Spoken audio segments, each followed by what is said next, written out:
The death of Cyrus the Great in 530 BC marked not an end, but a transformation of the ancient world's most formidable military machine. His son Cambyses II inherited an empire that stretched from the snow-capped peaks of the Hindu Kush to the wine-dark waters of the Aegean, encompassing territories that had never before been unified under a single ruler. The Achaemenid Empire stood as the culmination of nearly 3 decades of relentless expansion, built upon military innovations and administrative genius that would influence imperial governance for centuries to come. Cyrus had revolutionized warfare through his integration of diverse military traditions from conquered peoples. The core of his army consisted of Persian and Median heavy infantry, their bronze-scaled armour glinting in formation as they advanced behind large rectangular shields called sparabara. These troops carried long spears and short swords, trained from childhood in the dual arts of archery and close combat that defined Persian military culture. But Cyrus understood the empire required more than Persian valour alone. He systematically incorporated the military strengths of each conquered nation, creating a composite force that combined Lydian cavalry techniques, Babylonian siege engineering, and Scythian mounted archery tactics. The administrative framework Cyrus established proved equally revolutionary. Rather than attempting to impose Persian culture wholesale across his vast territories, he created the satrap system, a network of provincial governors who maintained local customs while ensuring imperial loyalty and tribute collection.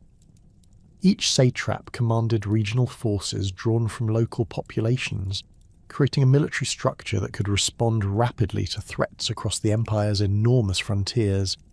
This system allowed for the maintenance of standing armies in distant provinces without depleting the Persian heartland's manpower, a logistical achievement that no previous empire had managed on such a scale. When Cambyses II ascended to the throne in 530 BC, he inherited not merely territory but a functioning imperial apparatus, capable of projecting power across 3 continents. The empire's eastern boundaries extended to the Indus River, where Persian garrisons maintained watch over the wealthy trade routes connecting Central Asia to the Indian subcontinent. In the north, Persian influence reached deep into Scythian territories beyond the Oxus River, while westward expansion had brought the Lydian kingdom and its rich gold deposits under imperial control. The recent conquest of Babylon had added Mesopotamia's agricultural wealth and urban sophistication to Persian resources, creating an economic foundation capable of supporting military operations on multiple fronts simultaneously. Yet one major power remained unconquered, and its independence represented both a strategic vulnerability and an irresistible opportunity.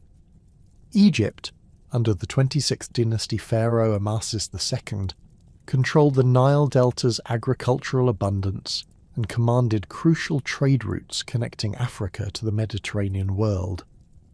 More significantly, Egypt's continued independence provided a potential rallying point for anti-Persian resistance throughout the eastern Mediterranean. Greek city-states, already nervous about Persian expansion into Anatolia, could look to Egypt as proof that Persian power had limits. Phoenician cities, despite their general accommodation with Persian rule, maintained commercial and cultural ties to Egypt that complicated their loyalty to the empire. The strategic calculus facing Cambyses was clear. Egypt's geographic position at the nexus of Africa, Asia, and the Mediterranean made its conquest essential for consolidating Persian control over the region's trade networks. The Nile Delta's grain production could feed Persian armies operating in the western reaches of the empire, while Egypt's gold mines would provide the financial resources necessary for further expansion. Perhaps most importantly, Egyptian conquest would eliminate the last independent power capable of challenging Persian hegemony in the eastern Mediterranean, removing a potential source of support for rebellious satraps or ambitious Greek coalitions. The Persian military machine that Cambyses commanded represented the most sophisticated fighting force of its era.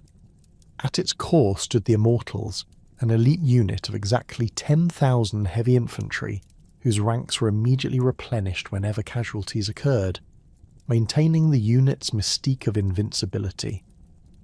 These warriors wore distinctive uniforms consisting of long robes beneath scale armour, their shields bearing the winged symbol of Ahura Mazda.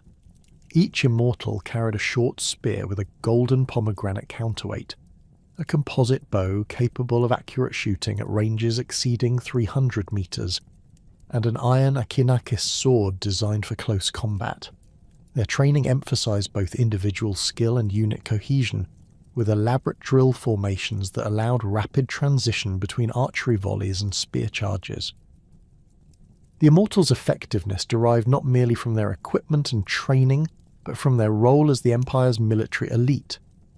Recruitment came primarily from Persian and Median nobility, creating a unit whose members shared cultural values and personal connections that enhanced battlefield cooperation.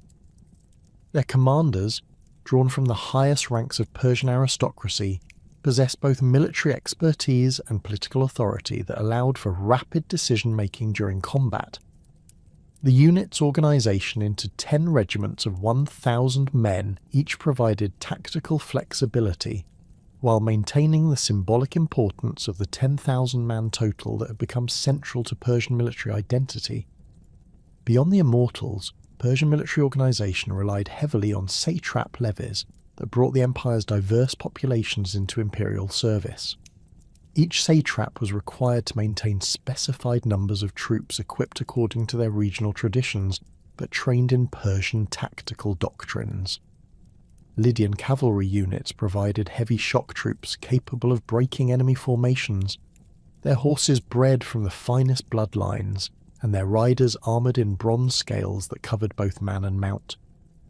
Scythian horse archers offered unmatched mobility, capable of harassment tactics that could disrupt enemy formations before Persian heavy infantry engaged in decisive combat.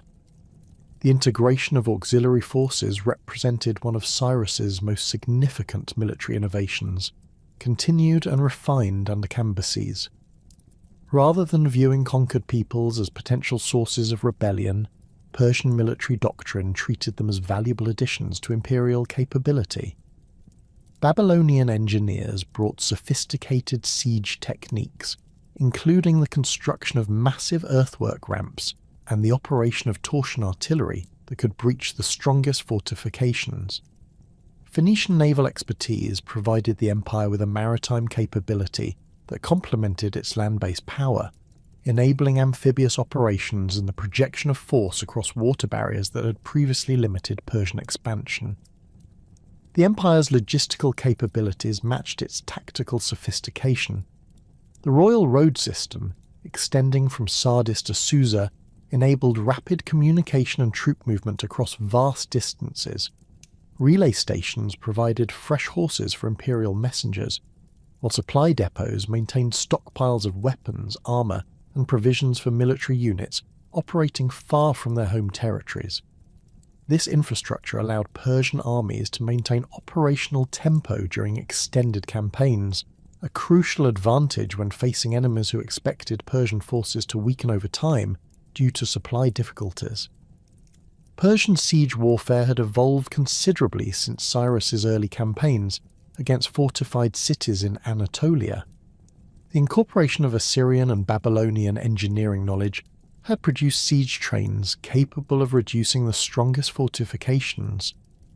Through a combination of undermining, artillery bombardment, and direct assault, Persian engineers could construct massive siege towers that overtopped enemy walls, while specialised units operated battering rams protected by mobile shelters that approached gates under covering fire from archers positioned on surrounding earthworks. The empire's naval capabilities, while initially limited, had expanded significantly through the incorporation of Phoenician and Lydian maritime expertise. Persian admirals commanded fleets capable of supporting amphibious operations and maintaining sea lines of communication essential for campaigns in coastal regions. These naval forces consisted primarily of triremes and pentaconters, crewed by experienced sailors from maritime provinces.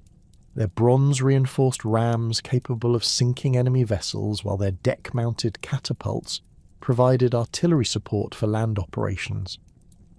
As Cambyses surveyed his inheritance in 530 BC, he commanded military resources that dwarfed those of any potential opponent. The empire's population exceeded 20 million, providing a manpower base that could sustain prolonged military operations while maintaining agricultural production and urban commerce. The tribute system generated enormous revenues that funded professional military units, sophisticated equipment production, and the infrastructure necessary for rapid military deployment across continental distances. The timing for Egyptian conquest appeared optimal. Pharaoh Amasis II, despite his diplomatic skills and domestic popularity, commanded military forces that relied heavily on Greek mercenaries, whose loyalty could be questioned when facing overwhelming Persian numbers.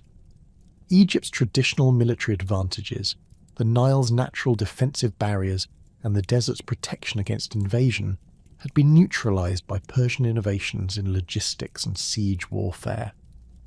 The empire's recent consolidation of Mesopotamian territories provided secure bases for launching operations against Egypt, while Phoenician naval support could prevent Egyptian forces from receiving external assistance. The Persian Empire in 530 BC represented the culmination of military and administrative evolution that had transformed warfare and governance throughout the ancient world. Cambyses inherited not merely an army, but a comprehensive system for projecting power, maintaining control, and integrating conquered territories into a functioning imperial structure. The conquest of Egypt would complete this system's development, eliminating the last independent power capable of challenging Persian dominance and establishing the Achaemenid Empire as the undisputed master of the known world. The invasion of Egypt began in earnest during the spring of 526 BC, when Persian advance forces crossed the Sinai Peninsula and established forward bases near the ancient fortress city of Pelusium. Cambyses had spent months preparing for this campaign, assembling a massive invasion force that drew contingents from across the empire. The Persian king understood that Egypt's conquest required more than military superiority. It demanded a demonstration of overwhelming force that would convince Egyptian nobles and priests that resistance was futile. The Persian invasion army represented the largest military force ever assembled for operations in northeastern Africa. At its core marched 20,000 immortals, their ranks filled to capacity and reinforced with additional Persian heavy infantry drawn from the empire's heartland provinces. Median cavalry units, numbering approximately 8,000 mounted warriors, provided reconnaissance and rapid strike capabilities essential for operations in Egypt's open desert terrain. Lydian heavy cavalry added another 4,000 horsemen, their bronze-scaled armour and long lances designed for shock combat against Egyptian chariot formations. The siege train accompanying this force demonstrated Persian engineering capabilities at their most sophisticated. Babylonian specialists had constructed dozens of massive siege engines, including torsion catapults capable of hurling stones weighing over 100 pounds across distances exceeding 400 metres. Mobile siege towers, each standing nearly 30 feet in height, could be assembled rapidly to overtop Egyptian fortification walls. Most importantly, Persian engineers had developed specialized equipment for operations in sandy terrain, including broad-wheeled carts that could transport heavy artillery across desert surfaces that would bog down conventional vehicles. Cambyses had also secured crucial naval support from Phoenician cities, whose fleets provided both logistical assistance and the ability to outflank Egyptian defensive positions along the Mediterranean coast. Approximately 150 vessels, ranging from swift pentaconters to heavy triremes, accompanied the land forces as they advanced toward the Nile Delta.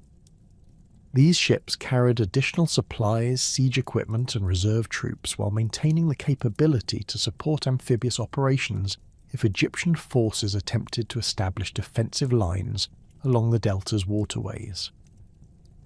The strategic situation facing Pharaoh Psamtik III was increasingly desperate as Persian forces approached Egyptian territory.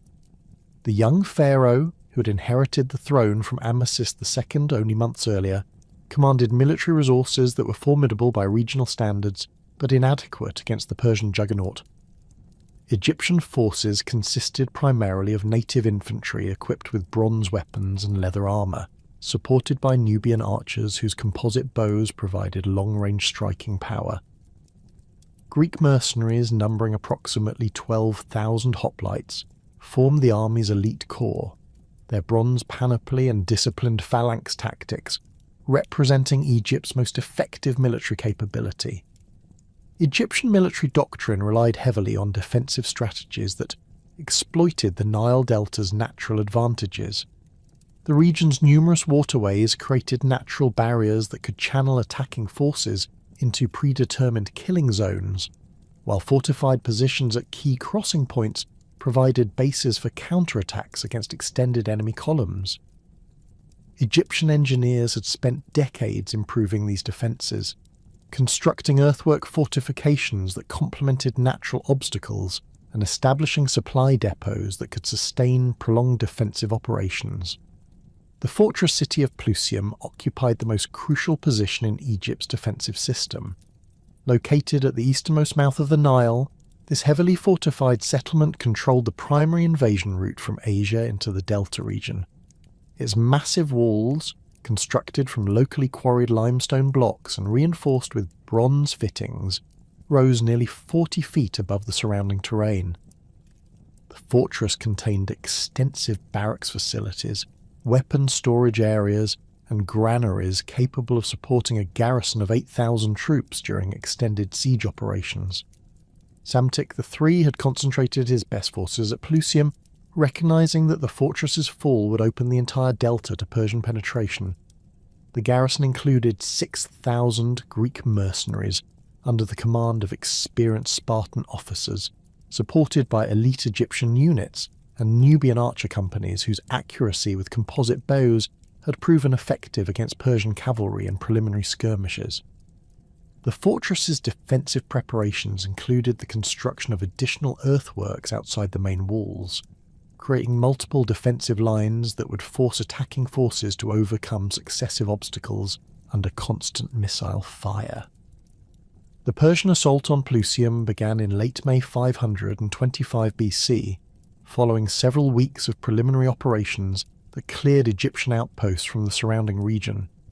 Cambyses personally directed the siege, establishing his command position on elevated ground approximately 2 miles east of the fortress walls. From this vantage point, the Persian king could observe the entire battlefield, while remaining close enough to issue tactical orders as combat developed. The initial Persian approach demonstrated the sophistication of their siege warfare capabilities. Engineers constructed massive earthwork ramps that gradually approached the fortress walls, their surfaces protected by wooden mantlets that shielded workers from Egyptian missile fire. Simultaneously, Persian artillery units established firing positions that subjected the fortress to continuous bombardment, their stone projectiles systematically weakening wall sections while suppressing defensive fire from Egyptian archers positioned along the ramparts. Persian tactical doctrine during the siege emphasized the coordinated employment of multiple attack methods, rather than relying on any single approach. While siege engines battered the walls and engineers worked to undermine their foundations, assault troops maintained constant pressure through escalade attempts that prevented Egyptian defenders from concentrating their forces against the primary breach points. This multifaceted approach stretched Egyptian defensive capabilities beyond their breaking point, forcing garrison commanders to respond to simultaneous threats across multiple sectors of the fortress perimeter. The decisive breakthrough occurred during the siege's third week, when Persian undermining operations succeeded in collapsing a critical section of Pelusium's eastern wall. The breach, approximately 60 feet wide, created a gap that Persian assault troops could exploit despite fierce Egyptian resistance. Immortal units, supported by Median cavalry that had dismounted for urban combat, poured through the opening while Persian archers provided covering fire from elevated positions on the siege ramps. The fighting within Pelusium's walls demonstrated the brutal efficiency of Persian urban combat techniques. Immortal infantry, trained extensively in close-quarters fighting, systematically cleared Egyptian defensive positions using coordinated attacks that combined archery volleys with spear charges. Their bronze-scaled armour provided excellent protection against Egyptian bronze weapons, while their superior numbers allowed them to overwhelm isolated pockets of resistance through sheer attrition. Greek mercenary units within the garrison fought with desperate courage, their disciplined phalanx formations initially slowing Persian advances through the fortress's narrow streets. However, the confined urban environment negated many advantages of hoplite tactics, while Persian numerical superiority enabled flanking maneuvers that gradually fragmented Greek defensive lines.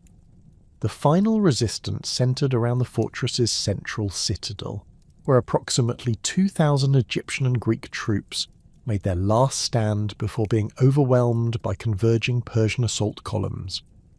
The fall of Pelusium on June 15th, 525 BC, effectively ended organised Egyptian resistance in the Delta region.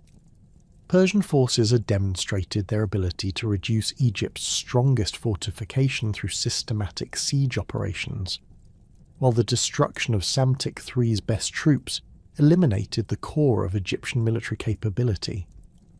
The psychological impact proved equally devastating, as news of Pelusium's fall convinced many Egyptian nobles that continued resistance would only result in unnecessary destruction. Cambyses immediately exploited his victory by launching rapid advances toward Memphis, Egypt's ancient capital and the symbolic heart of pharaonic power. Persian cavalry units, free from siege duties, swept across the Delta region to secure key settlements and prevent the formation of new Egyptian defensive lines. The speed of this advance reflected careful Persian planning, as supply columns and siege equipment followed predetermined routes that had been scouted during the months preceding the invasion. The Battle of Pelusium's aftermath revealed the comprehensive nature of Persian strategic planning. Rather than simply occupying captured territory, Persian administrators immediately began implementing governmental structures that would ensure long-term imperial control. Local Egyptian officials who demonstrated willingness to cooperate with Persian authority were retained in their positions, while Persian governors assumed oversight responsibilities for taxation, military recruitment, and judicial administration. The march toward Memphis proceeded with minimal resistance, as Egyptian forces lacked both the numbers and the strategic positions necessary to contest Persian advances across the Delta's open terrain. Psamtik III attempted to organise defensive lines along the Nile's western branches, but Persian engineering capabilities enabled rapid construction of pontoon bridges that outflanked these positions. The pharaoh's remaining forces, demoralised by their defeat at Pelusium and facing overwhelming Persian numbers, gradually disintegrated as individual units surrendered or simply abandoned their positions. The final confrontation occurred outside Memphis in July 525 BC, when Psamtik III made a desperate attempt to defend his capital with the remnants of his army. The battle proved brief and decisive, as Persian cavalry charges shattered Egyptian formations that lacked adequate protection against mounted attacks.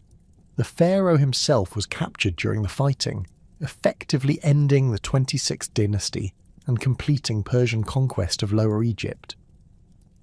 Cambyses' entry into Memphis marked a crucial transition in his approach to Egyptian governance. Rather than treating Egypt simply as a conquered territory, the Persian king began adopting pharaonic symbols and rituals that would legitimize his rule in Egyptian eyes. This strategic decision reflected Persian administrative doctrine, which emphasized the maintenance of local governmental traditions as a means of ensuring stable imperial control. The coronation ceremony that followed demonstrated Cambyses' sophisticated understanding of Egyptian political culture. conducted according to ancient pharaonic traditions in Memphis's Great Temple Complex. The ritual involved Persian adoption of traditional Egyptian royal titles and symbols. Cambyses assumed the double crown of Upper and Lower Egypt, received the crook and flail of pharaonic authority, and participated in religious ceremonies that confirmed his divine mandate according to Egyptian theological concepts. This coronation established the 27th dynasty of Egypt, marking the beginning of Persian rule that would extend for over a century. Unlike previous foreign conquerors who had attempted to impose their own governmental systems, Cambyses maintained Egyptian administrative structures while integrating them into the broader Persian imperial framework. Egyptian priests retained their traditional roles. Local courts continued to operate according to established legal precedents, and the complex bureaucratic apparatus that managed Nile flood cycles and agricultural production remained largely unchanged.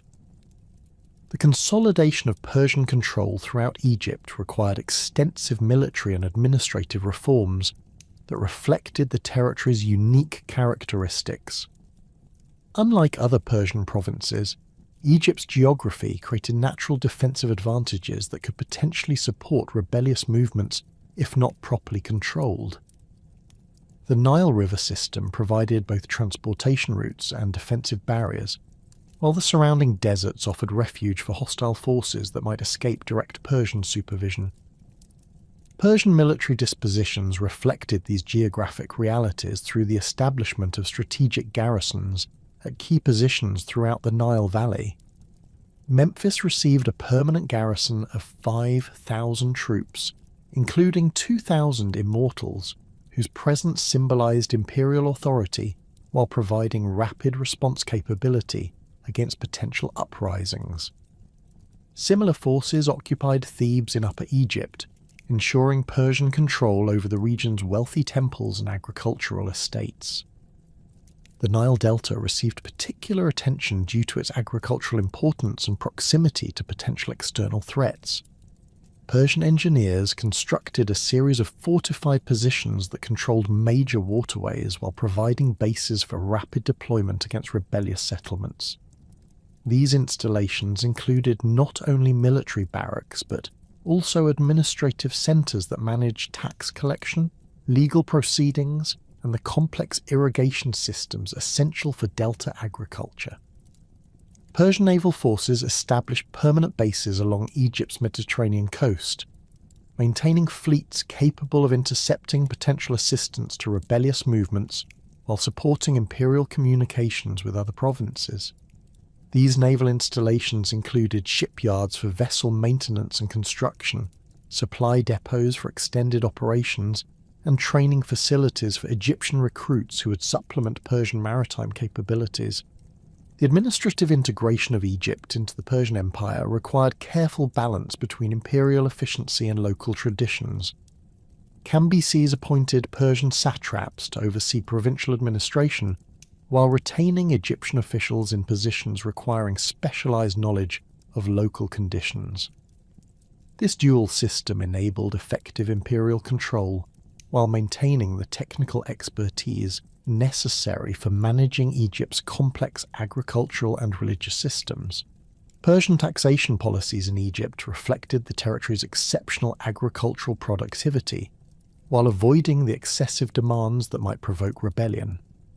The tribute assessment, established at approximately 400 talents of silver annually, represented a significant but sustainable burden that left sufficient resources for local economic development. Additionally, Egypt was required to provide specified quantities of grain for imperial military operations, leveraging the Nile Valley's agricultural surplus to support Persian forces operating in other provinces. The success of Persian administrative policies became evident in the rapid stabilization of Egyptian society following the conquest. Trade resumed along traditional routes. Agricultural production continued according to established patterns, and urban centres maintained their economic functions without significant disruption. This stability reflected both Persian administrative competence and Egyptian recognition that Persian rule offered advantages over the political uncertainty that had characterized the final years of the 26th dynasty. With Egypt's conquest complete and administrative system functioning effectively, Cambyses began developing ambitious plans for further expansion that would extend Persian dominion into regions that had never experienced imperial control. The king's strategic vision encompassed three primary targets: Nubia to the south, Libya to the west, and the mysterious lands beyond the Western Desert that Greek travellers described in fragmentary accounts. Nubia represented the most immediately achievable target, as its gold mines and ivory trade routes offered substantial economic rewards for successful conquest. The region's military capabilities appeared limited compared to Persian resources, while its geographic position along the Nile provided natural invasion routes that Persian forces could exploit using established logistical systems. Preliminary reconnaissance missions had already established contact with Nubian tribal leaders, some of whom appeared willing to negotiate tributary relationships rather than face direct military confrontation. The Libyan territories presented more complex challenges, but equally attractive opportunities. Greek settlements along the Mediterranean coast controlled valuable trade networks that connected North Africa to the broader Mediterranean economy, while the interior regions contained agricultural areas that could supplement Egyptian grain production. However, Libya's tribal structure and desert environment would require military and administrative approaches significantly different from those employed in Egypt's conquest. The most ambitious element of Cambyses' expansion plans involved expeditions into the western desert regions that lay beyond direct Persian knowledge. These territories, described in Greek accounts as containing wealthy cities and exotic peoples, represented the ultimate test of Persian military and logistical capabilities. Success in such distant operations would demonstrate imperial power on an unprecedented scale, while potentially opening entirely new regions to Persian exploitation. The consolidation of Persian authority in Egypt during the summer of 525 BC provided Cambyses with unprecedented opportunities for territorial expansion, but the king's ambitions extended far beyond mere military conquest. The Persian ruler recognized that lasting imperial control required not only military dominance, but also religious legitimacy that would resonate with conquered populations and neighbouring powers. This understanding led Cambyses to focus his attention on the Oracle of Ammon at Siwa Oasis, a religious institution whose influence extended throughout North Africa and the eastern Mediterranean world. The Oracle of Ammon occupied a position of extraordinary significance in the ancient religious landscape, rivaling even the famous Oracle of Apollo at Delphi in terms of political influence and international recognition. Located approximately 300 miles west of Memphis across the harsh Libyan desert, Siwa Oasis served as the primary cult center for the Egyptian deity Amun-Ra, whose worship had evolved to incorporate Greek religious elements that identified the god with Zeus. This syncretic development had transformed the oracle into a religious authority that transcended traditional ethnic and cultural boundaries, making its pronouncements relevant to Greek city-states, Libyan tribes, and Egyptian populations alike. The physical setting of Siwa Oasis contributed significantly to the oracle's mystique and perceived divine authority. The oasis itself appeared as an almost miraculous phenomenon in the midst of seemingly endless desert expanses, its freshwater springs and date palm groves creating a verdant sanctuary that contrasted dramatically with the surrounding wasteland. Ancient visitors described their approach to Siwa as a journey from death to life, with the oasis's emergence from the desert horizon serving as tangible evidence of divine intervention in the natural world. The temple complex at Siwa reflected centuries of architectural development that combined Egyptian religious traditions with local Berber construction techniques. The primary sanctuary, constructed from locally quarried limestone blocks, featured massive walls decorated with hieroglyphic inscriptions that recorded the oracle's most significant pronouncements throughout its history. These inscriptions included predictions that had influenced major political decisions across the Mediterranean world, establishing the oracle's reputation for prophetic accuracy that attracted pilgrims from distances exceeding 1,000 miles. The oracle's political significance derived largely from its role in legitimizing pharaonic authority throughout Egyptian history.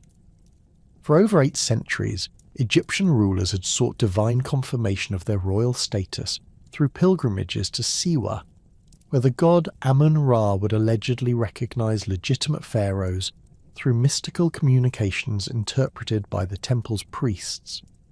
This tradition had created a powerful association between the oracle's approval and political legitimacy that extended beyond Egypt to influence perceptions of royal authority throughout the region. The priesthood at Siwa maintained elaborate rituals that enhanced the oracle's reputation for supernatural insight and divine connection. The primary ceremony involved the presentation of questions to a golden statue of Amun-Ra, which priests claimed would respond through subtle movements that indicated divine approval or disapproval. These movements, interpreted by specially trained priests who claimed hereditary abilities to understand divine communications, provided the basis for oracular pronouncements that could influence major political and military decisions. Greek involvement with the Oracle of Ammon had begun during the 7th century BC, when colonial expeditions to Cyrenaica brought Greek settlers into contact with Libyan tribes who revered the oracle's authority. These early encounters led to the identification of Amun-Ra with Zeus, creating a religious synthesis that made the oracle accessible to Greek religious sensibilities while maintaining its distinctively African character. Greek pilgrims began making regular journeys to Siwa, seeking divine guidance for both personal and political questions that reflected the oracle's growing influence in Mediterranean affairs. The oracle's reputation for political prophecy had been enhanced by several remarkably accurate predictions that had shaped major historical events. During the 6th century BC, the oracle had correctly predicted the outcome of conflicts between Greek city-states and Persian forces in Anatolia, establishing its credibility among Greek political leaders who subsequently consulted Siwa before making crucial strategic decisions. Similarly, the oracle's pronouncements regarding Egyptian dynastic succession had proven accurate on multiple occasions, reinforcing its reputation for supernatural insight into political developments. Cambyses understood that securing the Oracle of Ammon's recognition would provide crucial legitimacy for Persian rule in Egypt, while potentially influencing political attitudes throughout North Africa and the Eastern Mediterranean. The oracle's approval would demonstrate divine sanction for Persian authority that transcended mere military conquest, creating a religious foundation for imperial rule that could enhance long-term stability in newly conquered territories. Moreover, the oracle's international reputation meant that its recognition of Persian legitimacy would influence perceptions of imperial power among potential enemies and allies throughout the region. The Persian king's religious motivations reflected sophisticated understanding of ancient Near Eastern political theology, which emphasized the divine basis of royal authority and the importance of religious legitimacy in maintaining imperial control. Persian political doctrine, inherited from earlier Mesopotamian traditions, recognized that successful rulers required both military capability and divine approval, with religious sanction serving as a crucial component of political stability. Cambyses had observed this principle throughout his father's reign, noting how Cyrus had consistently sought religious legitimacy from conquered peoples' deities as a means of consolidating imperial authority. The specific case of Egypt presented unique challenges that made religious legitimacy particularly important for long-term Persian control. Egyptian political culture placed extraordinary emphasis on pharaonic divinity, with royal authority deriving from the ruler's identification with various Egyptian deities who governed different aspects of cosmic order. This theological framework meant that Persian rule would remain fundamentally unstable unless it could demonstrate divine sanction according to Egyptian religious principles, making the Oracle of Ammon's approval essential for establishing legitimate authority over Egyptian populations.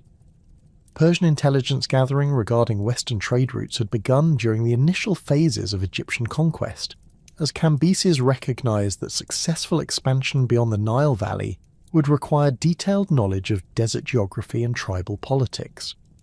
Persian reconnaissance units, operating under cover of diplomatic missions to various Libyan tribes, had systematically mapped caravan routes that connected Egypt to Mediterranean coastal settlements and interior oasis communities. These operations revealed a complex network of trade relationships that linked North African populations through commercial exchanges involving gold, ivory, exotic animals, and luxury goods. Egyptian priests proved particularly valuable sources of information regarding Western territories, as their religious duties had brought them into contact with pilgrims and traders from throughout North Africa.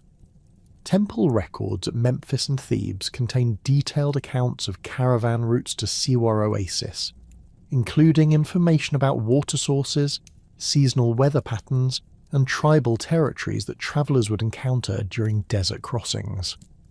These records also included descriptions of settlements beyond Siwa, providing Persian planners with preliminary intelligence about potential targets for future military operations. Libyan tribal representatives who visited Egyptian trading centres provided additional intelligence about political conditions in Western territories.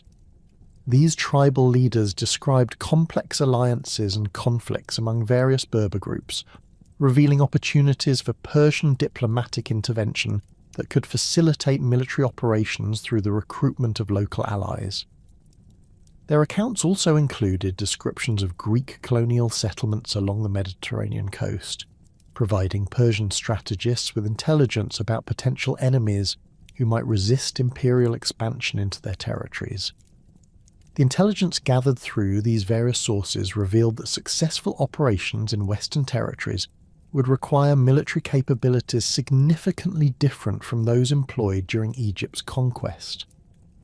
Desert warfare demanded specialized equipment and tactics that could function effectively in environments characterized by extreme temperatures, limited water sources, and terrain that favored mobility over conventional siege operations. Persian military planners began developing logistical systems capable of supporting large military forces during extended desert campaigns, drawing upon experience gained during operations in Central Asian steppes and Mesopotamian desert regions. The recruitment process for the Western expedition began during the autumn of 525 BC, as Persian military commanders assembled forces specifically configured for desert operations. The core of this army consisted of 20,000 Persian and Median infantry, selected for their experience in arid environments and their proven ability to maintain discipline during extended campaigns in hostile territory. These troops received specialized training in desert survival techniques, including water conservation methods, navigation using celestial observations, and combat tactics adapted to sandy terrain that limited the effectiveness of conventional formations. Persian cavalry units designated for the expedition underwent extensive preparation that emphasized endurance and mobility rather than the shock tactics employed in conventional warfare. Approximately 8,000 mounted warriors, drawn primarily from eastern provinces with experience in desert operations, received training in long-range reconnaissance, rapid strike techniques, and the maintenance of horses under extreme environmental conditions. Their equipment included specialized saddles designed for extended riding, additional water containers, and lightweight armor that provided protection while minimizing heat retention in desert conditions. The expedition's logistical requirements demanded unprecedented planning and resource allocation that reflected the enormous distances involved in reaching Siwa Oasis and potential targets beyond. Persian quartermasters calculated that 50,000 troops would require approximately 15,000 camels, to transport necessary supplies, including water reserves sufficient for 10 days of desert travel, food provisions for extended operations, and military equipment ranging from siege engines to replacement weapons and armour. These calculations assumed the availability of water sources at Siwa Oasis, and the possibility of resupply through captured enemy resources or allied tribal support. The gathering of supplies in Memphis during late 525 BC transformed the ancient capital into a massive military depot that demonstrated Persian organizational capabilities on an unprecedented scale. Warehouses constructed along the Nile's banks contained vast quantities of preserved foods, including dried meat, hardtack bread, and concentrated grain preparations designed to provide maximum nutrition while minimizing weight and storage requirements. Weapon stockpiles included thousands of bronze-tipped arrows, iron spear points, and replacement armor components manufactured specifically for desert conditions. Water storage presented the expedition's most critical logistical challenge, as Persian planners recognized that inadequate hydration would prove more dangerous than enemy action during desert operations. Engineers designed specialized containers that could transport water efficiently while minimizing evaporation losses, including large ceramic vessels sealed with wax and smaller leather containers that individual soldiers could carry during combat operations. The total water transport capacity exceeded 2 million gallons, representing the minimum quantity necessary to sustain 50,000 troops during the anticipated journey to Siwa Oasis. The camel procurement process required extensive negotiations with Bedouin tribes throughout the eastern desert, as Persian military doctrine recognized that successful desert operations demanded animals specifically adapted to arid conditions. These negotiations involved not only the purchase of individual animals, but also agreements for tribal guides who possessed intimate knowledge of desert routes and seasonal conditions that could affect travel safety. The final agreement secured approximately 20,000 camels, along with 500 experienced desert guides, whose expertise would prove essential for navigation and logistical support. Persian engineering units prepared specialized equipment designed specifically for desert siege operations, recognizing that conventional artillery would prove inadequate for potential operations against fortified oasis settlements.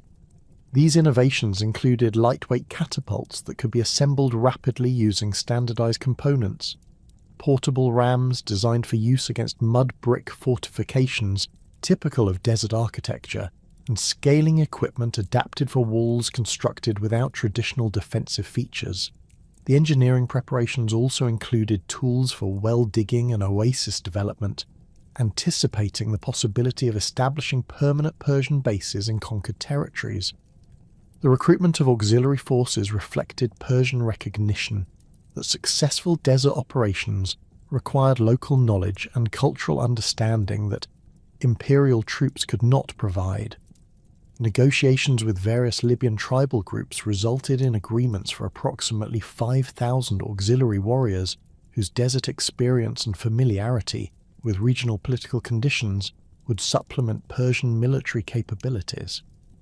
These auxiliary units retained their traditional weapons and tactics while accepting Persian command authority and logistical support. The expedition's medical preparations addressed health challenges specific to desert environments, including treatments for heat exhaustion, dehydration, and various diseases associated with extreme climate conditions. Persian military physicians, drawing upon medical knowledge accumulated throughout the empire, developed treatment protocols and preventive measures designed to maintain troop effectiveness during extended desert operations. Medical supplies included specialized medications, surgical instruments adapted for field conditions, and equipment for treating injuries specific to desert warfare. The final phases of preparation during early 524 BC involved intensive training exercises that simulated desert conditions and tested the expedition's logistical systems under controlled circumstances. These exercises revealed numerous deficiencies in equipment and procedures that Persian commanders corrected before beginning actual operations, demonstrating the sophisticated approach to military planning that characterized Persian strategic doctrine. The training also provided opportunities for Persian and auxiliary forces to develop the cooperation and communication essential for effective combined operations in hostile territory. The massive military force that Cambyses assembled for the Western expedition represented the most diverse and specialized army in Persian history, drawing upon the empire's vast territorial expanse and accumulated military expertise from decades of conquest. At the expedition's core marched 25,000 immortals. Their ranks swelled beyond the traditional 10,000 to accommodate the anticipated challenges of desert warfare and the need for overwhelming force against unknown enemies. These elite troops had been carefully selected from Persian and Median nobility, with priority given to veterans of previous desert campaigns in Central Asia and the eastern satrapies where similar environmental conditions had tested imperial forces. The immortals designated for the Western expedition carried modified equipment specifically adapted for extended operations in arid conditions. Their traditional scale armour had been lightened through the removal of unnecessary bronze plates, while maintaining protection for vital areas through reinforced leather backing that provided flexibility during long marches. Each warrior bore a composite bow constructed with horn and sinew components that remained functional despite extreme temperature variations, along with a reduced complement of arrows whose bronze points had been specially treated to prevent corrosion from desert sand. Their distinctive spears retained the golden pomegranate counterweights, but featured shortened shafts that reduced weight without compromising effectiveness in close combat. The expedition's cavalry component reflected careful consideration of the tactical requirements imposed by desert terrain and the need for rapid reconnaissance across vast distances. 15,000 mounted warriors, drawn primarily from Median and Scythian satrapies, brought expertise in mobile warfare that would prove essential for operations in territories where conventional infantry formations might prove inadequate. These horsemen rode specially selected animals bred for endurance rather than size, with each mount capable of carrying a fully equipped warrior across 50 miles of desert terrain without requiring water sources beyond what could be transported in leather containers. Median cavalry units retained their traditional equipment of scale armour and long lances, but adopted lighter shields constructed from wood and leather rather than the bronze-reinforced versions used in conventional warfare. Their horses wore protective cloths that shielded the animals from sand while allowing air circulation necessary for temperature regulation during daylight marches. Each cavalry regiment included specialised farriers and veterinarians whose expertise would prove crucial for maintaining animal health during the anticipated months of desert operations. Scythian horse archers provided the expedition with unmatched mobility and harassment capabilities that could prove decisive against enemies unfamiliar with their tactics. These warriors carried powerful composite bows capable of accurate shooting while mounted, along with specialised arrows designed for different tactical situations, including armour-piercing points for heavily protected enemies and broad-headed hunting arrows effective against unarmoured opponents. Their horses, smaller but more resilient than median mounts, had been conditioned through gradual exposure to increasingly arid conditions that simulated the environmental challenges they would face during actual operations. The inclusion of 8,000 Egyptian auxiliaries reflected Persian recognition that local knowledge would prove essential for successful operations in territories adjacent to the Nile Valley. These troops, recruited from Upper Egyptian provinces with experience in desert conditions, brought familiarity with North African tribal customs and terrain features that could provide crucial advantages during combat operations. Egyptian units retained their traditional bronze weapons and leather armour, while adopting Persian organisational structures and tactical doctrines that emphasised coordination with imperial forces. Egyptian auxiliary forces included specialised units whose capabilities complemented Persian military strengths.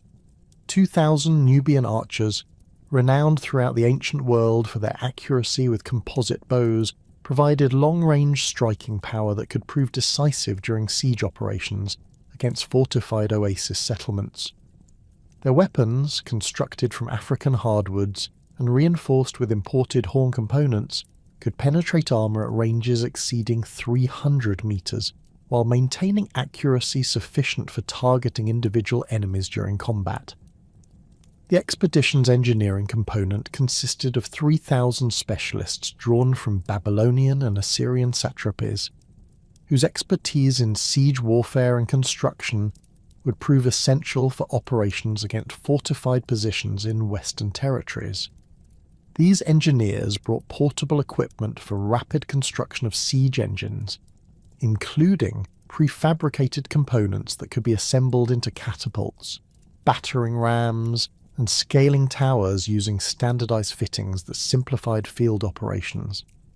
Their tools included specialized implements for well digging and water source development, anticipating the possibility of establishing permanent Persian bases and conquered oasis settlements.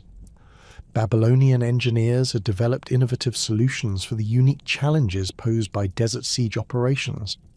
Their equipment included lightweight artillery pieces constructed from laminated wood and bronze fittings that could be disassembled for transport and reassembled rapidly during combat operations.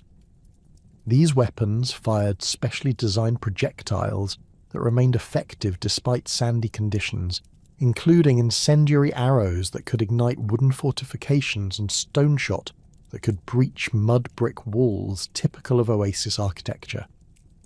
The logistical support structure for this massive force required unprecedented planning and resource allocation that demonstrated Persian administrative capabilities at their most sophisticated.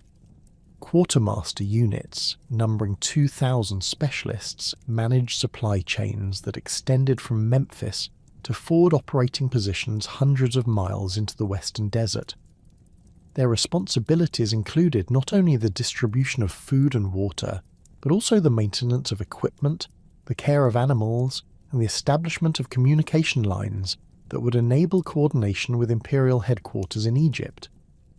The expedition's camel train represented the largest such force ever assembled for military operations, consisting of 30,000 animals whose carrying capacity enabled the transport of supplies sufficient for extended operations in territories where resupply would prove impossible. Each camel carried approximately 400 pounds of equipment and provisions, including water containers that provided the expedition's primary hedge against the deadly threat of dehydration during desert crossings. The animals had been selected through careful evaluation of their endurance capabilities, with priority given to mature animals with proven records of performance under extreme conditions. Bedouin guides, numbering 800 experienced desert travelers, provided essential expertise in navigation and survival techniques that Persian forces could not acquire through conventional military training. These guides brought intimate knowledge of seasonal weather patterns, water source locations, and tribal territorial boundaries that could mean the difference between successful operations and catastrophic failure in hostile desert environments. Their services had been secured through extensive negotiations that involved not only monetary payments, but also guarantees of favourable treatment for their tribal affiliations following successful Persian conquest of Western territories. The water supply system developed for the expedition represented a triumph of Persian engineering and logistical planning that addressed the most critical challenge facing any military force operating in arid conditions. Engineers had calculated that 50,000 troops and 30,000 animals would require approximately 40,000 gallons of water daily, necessitating transport capacity that could sustain the force for at least 10 days of travel between reliable water sources. This requirement resulted in the construction of specialized containers that maximize storage capacity while minimizing weight and evaporation losses. Persian engineers designed ceramic vessels sealed with specially prepared wax that could preserve water quality during extended transport, while protecting contents from contamination by sand and dust. These containers, manufactured in standardized sizes that facilitated loading and distribution, could be nested efficiently during transport while providing easy access for rationing during actual consumption. Smaller leather containers enabled individual soldiers to carry personal water supplies during combat operations, with capacity sufficient for one day's requirements under normal conditions. Food preservation techniques employed for the expedition drew upon Persian experience in supplying armies across the empire's vast distances, adapted specifically for the extreme conditions anticipated during desert operations. Preserved meats included dried beef and mutton treated with salt and spices that prevented spoilage, while providing concentrated nutrition essential for maintaining troop strength during physically demanding marches. Grain preparations included hard-tack bread baked in specially constructed ovens that removed moisture content to levels that prevented mold growth during extended storage. The expedition's medical support reflected Persian recognition that environmental hazards might prove more dangerous than enemy action during desert operations. Military physicians, trained in treatment protocols developed through experience in various imperial provinces, brought specialized knowledge of heat-related illnesses, dehydration effects, and diseases associated with extreme climate conditions. Their equipment included medications derived from plants native to arid regions, surgical instruments adapted for field conditions, and protective gear designed to shield medical personnel from environmental hazards while treating wounded troops. The command structure established for the Western expedition reflected traditional Persian military hierarchy, while accommodating the unique requirements imposed by operations in unfamiliar territory.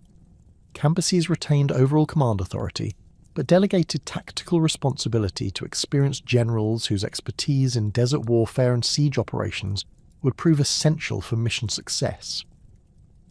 The primary field commander, Artaphernes, brought extensive experience from campaigns in Central Asian steppes, where similar environmental challenges had tested Persian military capabilities. Subordinate commanders included specialists in various aspects of desert operations, from cavalry tactics to siege warfare to logistical management.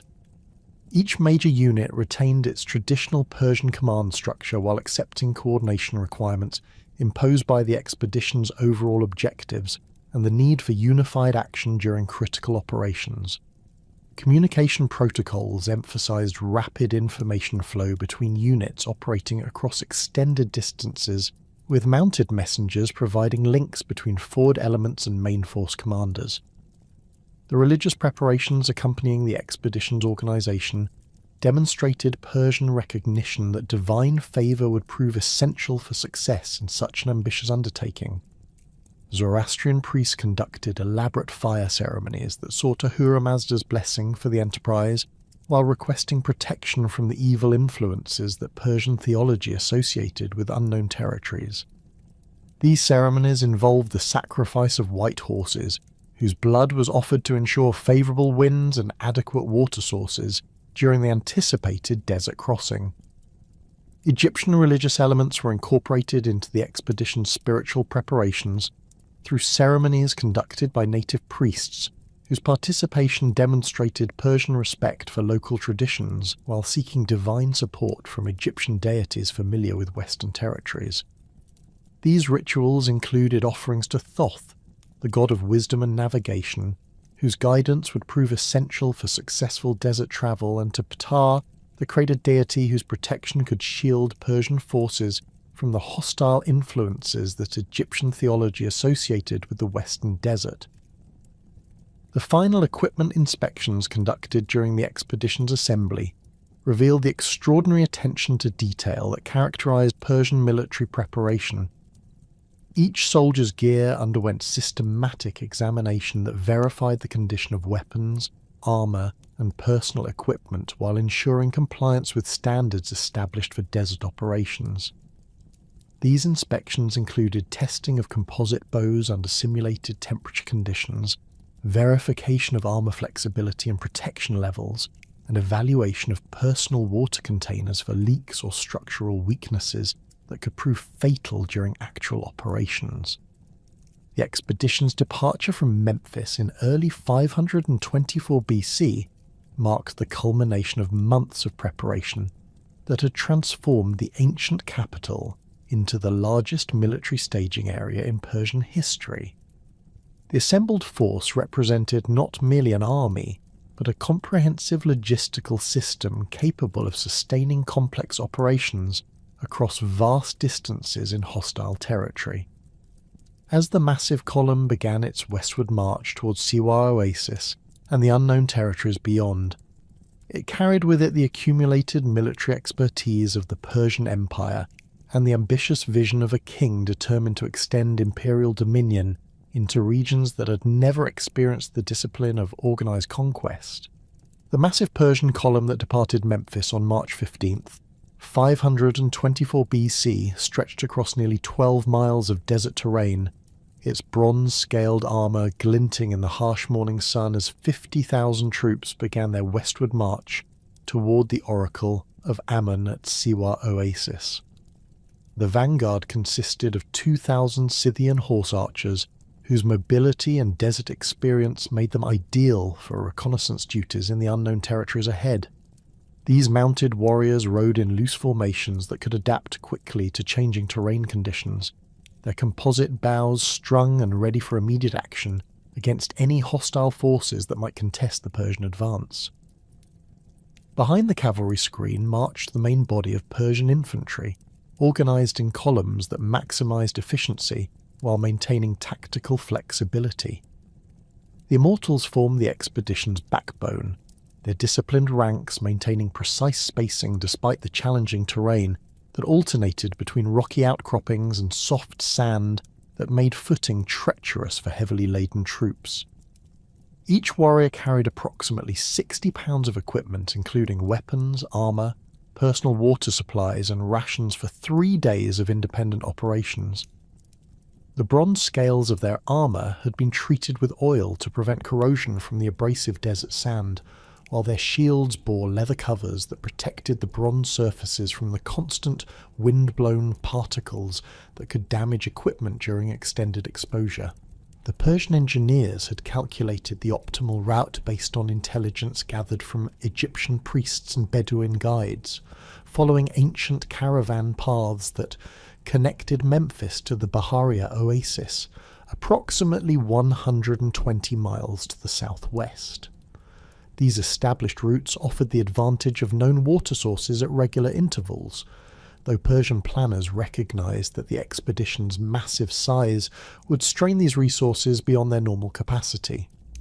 The initial segment of the journey followed the Nile's west bank for 30 miles before turning directly westward into the desert proper, where the army would face its first serious test of desert survival capabilities. The camel train that accompanied the main force represented a logistical achievement unprecedented in ancient military history. 30,000 animals, organised in groups of 100 under experienced Bedouin handlers, carried the water and provisions essential for the expedition's survival in the waterless expanses ahead. Each camel bore 4 large ceramic water vessels, along with dried foods, replacement equipment, and specialised gear for desert operations. The animals moved in single file along paths that their handlers claimed had been used for centuries by traders carrying goods between the Nile Valley and the western oases, though none of the guides had ever seen such a massive force attempt this crossing. Navigation presented immediate challenges that tested Persian military competence in unfamiliar conditions. The desert landscape lacked the prominent landmarks that characterized other regions where Persian forces had operated, with subtle variations in sand color and rock formations, providing the only reference points for maintaining proper direction. Babylonian astronomers attached to the expedition used bronze instruments to track celestial positions, but their calculations required clear skies that were often obscured by dust storms that could last for hours. Egyptian guides proved invaluable during these conditions, Using techniques passed down through generations of desert travel that relied on wind patterns and sand formations invisible to Persian observers. The first major equipment failures occurred during the march's second day, when several of the larger siege engines suffered structural damage from the constant vibration and stress of transport across uneven terrain.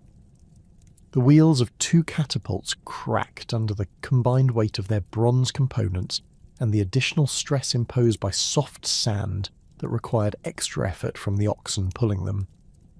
Persian engineers worked through the night to repair the damage using spare components, but the incident highlighted the vulnerability of heavy equipment to desert conditions that differed significantly from the solid ground where these weapons had been designed to operate. Water consumption exceeded initial projections almost immediately, as the Persian planners had underestimated the physiological demands imposed by desert conditions on troops accustomed to more temperate climates.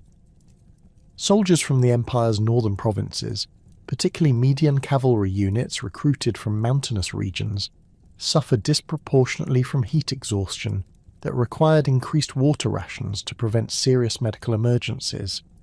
The expedition's physicians reported treating dozens of cases of heat-related illness during the first week, forcing commanders to reduce daily marching distances and implement more frequent rest periods that delayed progress toward the first major waypoint at Bahariya Oasis. The psychological impact of the desert environment proved as challenging as the physical demands, particularly for Persian troops whose previous military experience had been gained in the fertile valleys and well-watered plains of the empire's heartland. The seemingly endless expanse of sand and rock created a sense of isolation that affected unit morale, while the absence of familiar vegetation and wildlife reinforced the impression that the army was venturing into a realm fundamentally hostile to human life. Veterans of Central Asian campaigns adapted more readily to these conditions, but they represented only a minority of the total force. Persian discipline maintained unit cohesion despite these psychological pressures, but the strain became evident in increased incidents of minor insubordination and equipment neglect that required intervention from unit commanders. The traditional Persian military structure, based on personal relationships between officers and their subordinates, proved effective in maintaining order, but the stress of desert conditions tested these bonds in ways that conventional warfare had not. Company commanders implemented additional inspections and increased supervision to ensure that equipment maintenance and water conservation protocols were followed strictly. The first contact with indigenous populations occurred on the march's 7th day, when Scythian scouts encountered a small group of Libyan nomads whose tribal affiliation remained unclear to Persian interpreters. These desert dwellers, numbering approximately 30 individuals including women and children, approached the Persian vanguard under circumstances that suggested they sought trade opportunities rather than military confrontation. Their camels carried goods including worked leather, bronze ornaments, and small quantities of gold dust that indicated access to mineral resources somewhere in the Western Territories. The negotiations that followed revealed the complex political situation that characterized the region's tribal structure. The nomads claimed allegiance to a confederation of tribes that controlled territory extending westward from the Nile Valley to the Mediterranean coast, but their descriptions of political relationships proved confusing to Persian diplomats accustomed to more centralized governmental structures. The tribal representatives spoke of chiefs whose authority fluctuated based on seasonal migration patterns and changing alliances that could shift rapidly in response to resource availability or external threats. Persian attempts to establish formal tributary relationship and encountered immediate difficulties rooted in cultural misunderstandings that neither side could easily resolve. The nomads appeared willing to provide information about water sources and safe routes in exchange for trade goods, but they rejected Persian demands for submission to imperial authority as incomprehensible within their traditional political framework.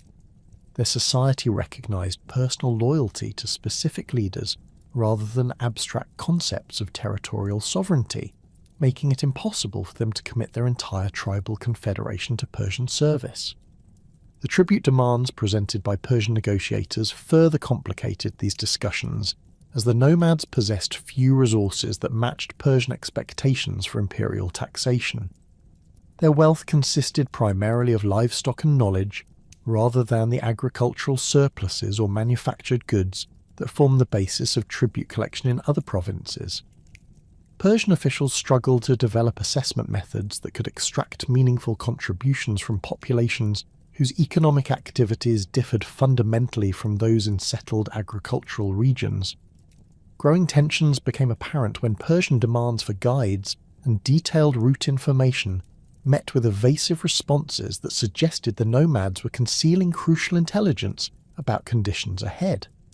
Tribal representatives claimed that their knowledge extended only to the next major oasis, requiring consultation with other groups before providing information about more distant territories.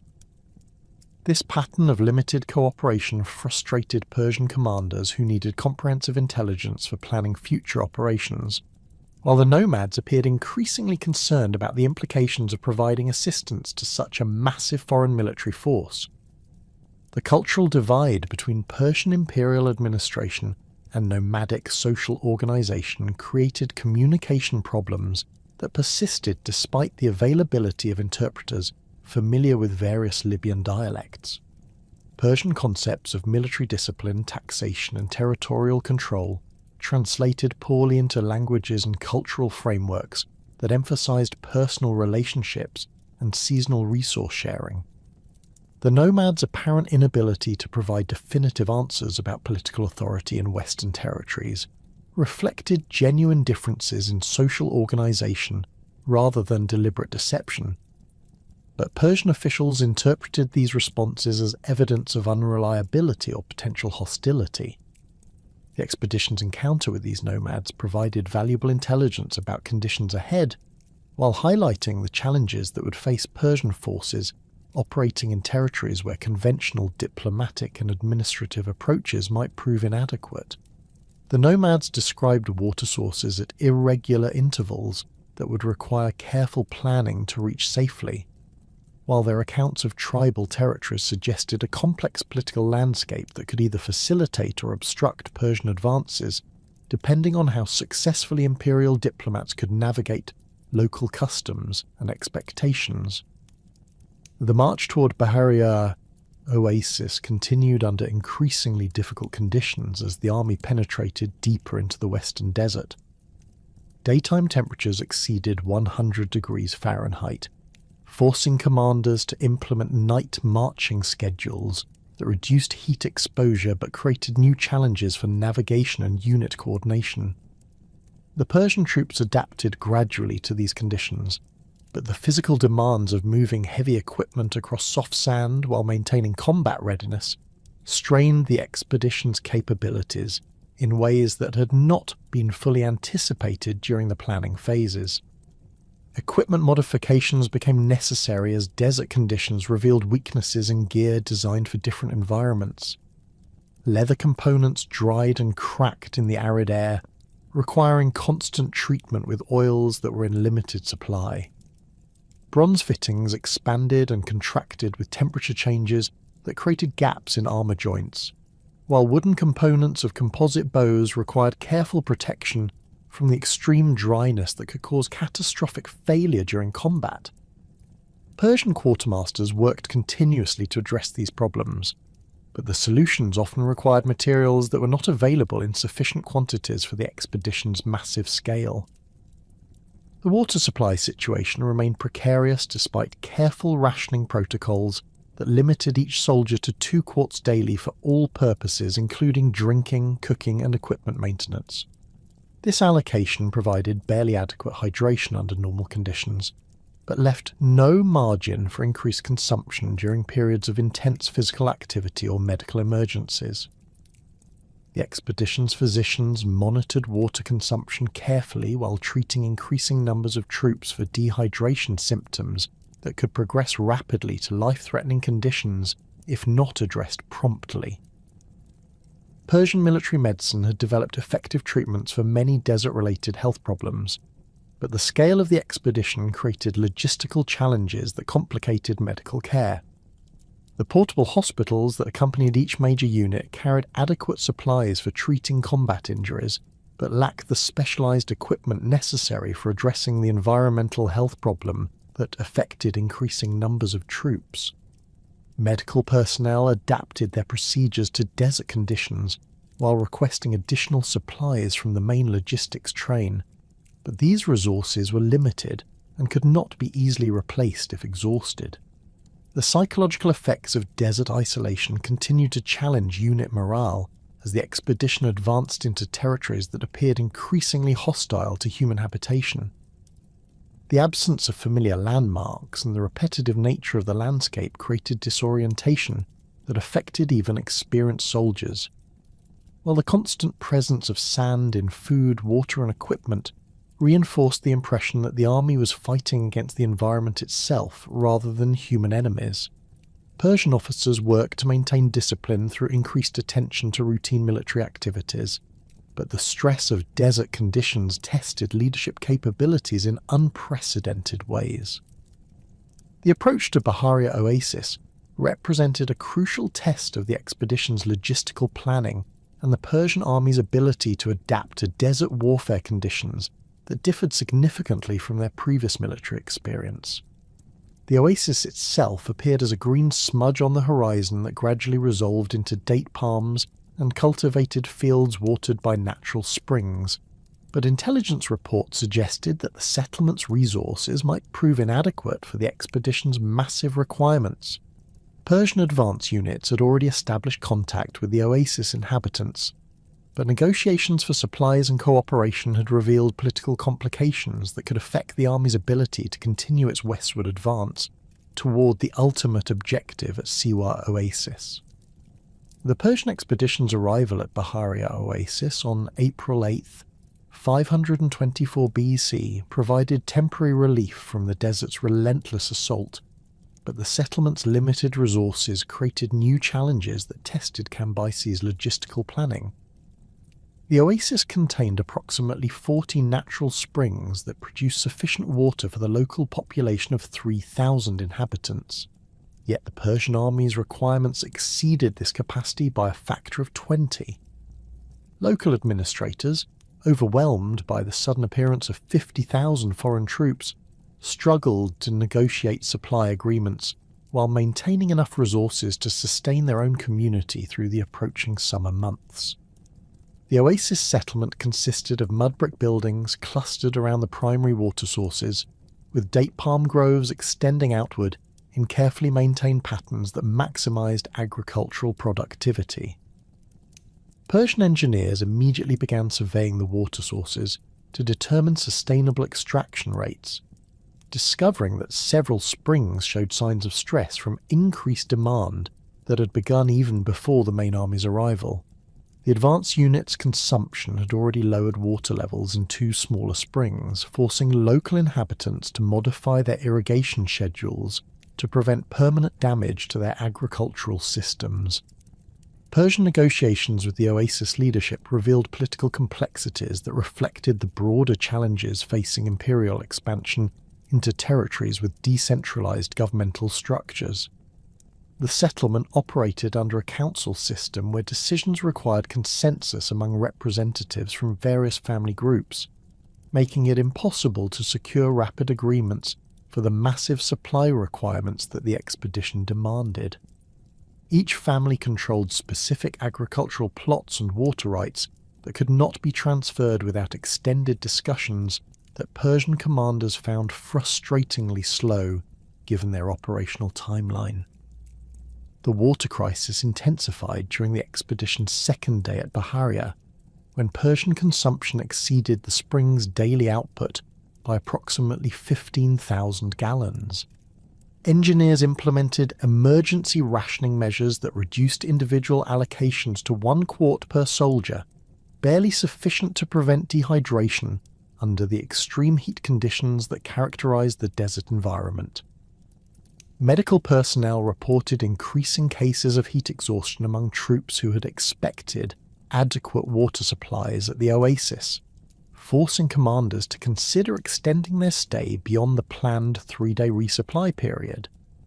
Local inhabitants provided crucial intelligence about the route to Siwa Oasis, describing a journey that would require 7 to 10 days across terrain that offered no reliable water sources between the two settlements. Tribal guides familiar with this route emphasized the critical importance of timing, explaining that seasonal wind patterns could create sandstorms that made navigation impossible, while dramatically increasing water consumption through respiratory stress and equipment maintenance requirements. The optimal travel window occurred during the late spring months when temperatures remained manageable and prevailing winds from the north provided some cooling relief during daylight marches. The Persian advance guard departed Baharia on April 12th, consisting of 5,000 troops under the command of General Artafrinas, whose experience in Central Asian desert operations made him the logical choice to lead the most dangerous phase of the expedition. This force carried water supplies calculated for 12 days of independent operations, providing a safety margin that could accommodate unexpected delays or increased consumption due to combat operations. The advance guard's mission involves securing the route to Siwa Oasis, while establishing communication links that would guide the main force during its subsequent advance. Herodotus recorded that the advance guard maintained regular communication with the main force for the first 4 days of their march, with mounted messengers returning to Baharia at predetermined intervals to report progress and confirm that the route remained passable. These communications described normal desert travel conditions, with moderate temperatures and steady northerly winds that facilitated navigation using celestial observations. The troops' morale remained high despite the physical demands of desert marching, while equipment performance met expectations established during the earlier phases of the expedition. The last confirmed message from the advance guard reached Baharia on April 16th, reporting their position as approximately halfway to Siwa Oasis near a distinctive rock formation that local guides had identified as a crucial navigation landmark. This communication indicated that the force was maintaining its planned schedule while encountering no significant obstacles or hostile activity from local populations. Water consumption remained within acceptable parameters, and the troops showed no signs of the heat-related illnesses that had affected some units during the march from Memphis. The meteorological conditions that would prove catastrophic for the Persian expedition began developing during the night of April 16th.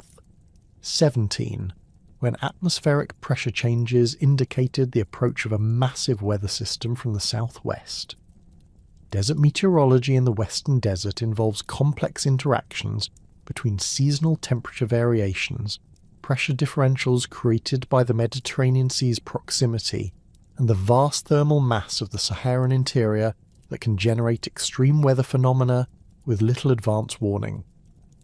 Sandstorms in this region typically result from temperature differentials that create powerful convection currents capable of lifting enormous quantities of sand and dust to altitudes exceeding 10,000 feet.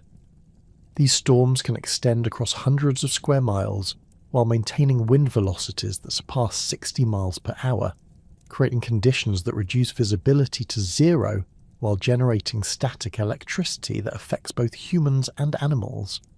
The abrasive particles carried by these winds can strip exposed skin and damage equipment, while the fine dust penetrates clothing and breathing apparatus to cause severe respiratory distress. The storm that engulfed the Persian advance guard on April 17th represented an extreme example of western desert meteorological phenomena, with wind velocities estimated at over 80 miles per hour and sand concentrations that created a wall of moving debris extending from ground level to heights that obscured the sun completely.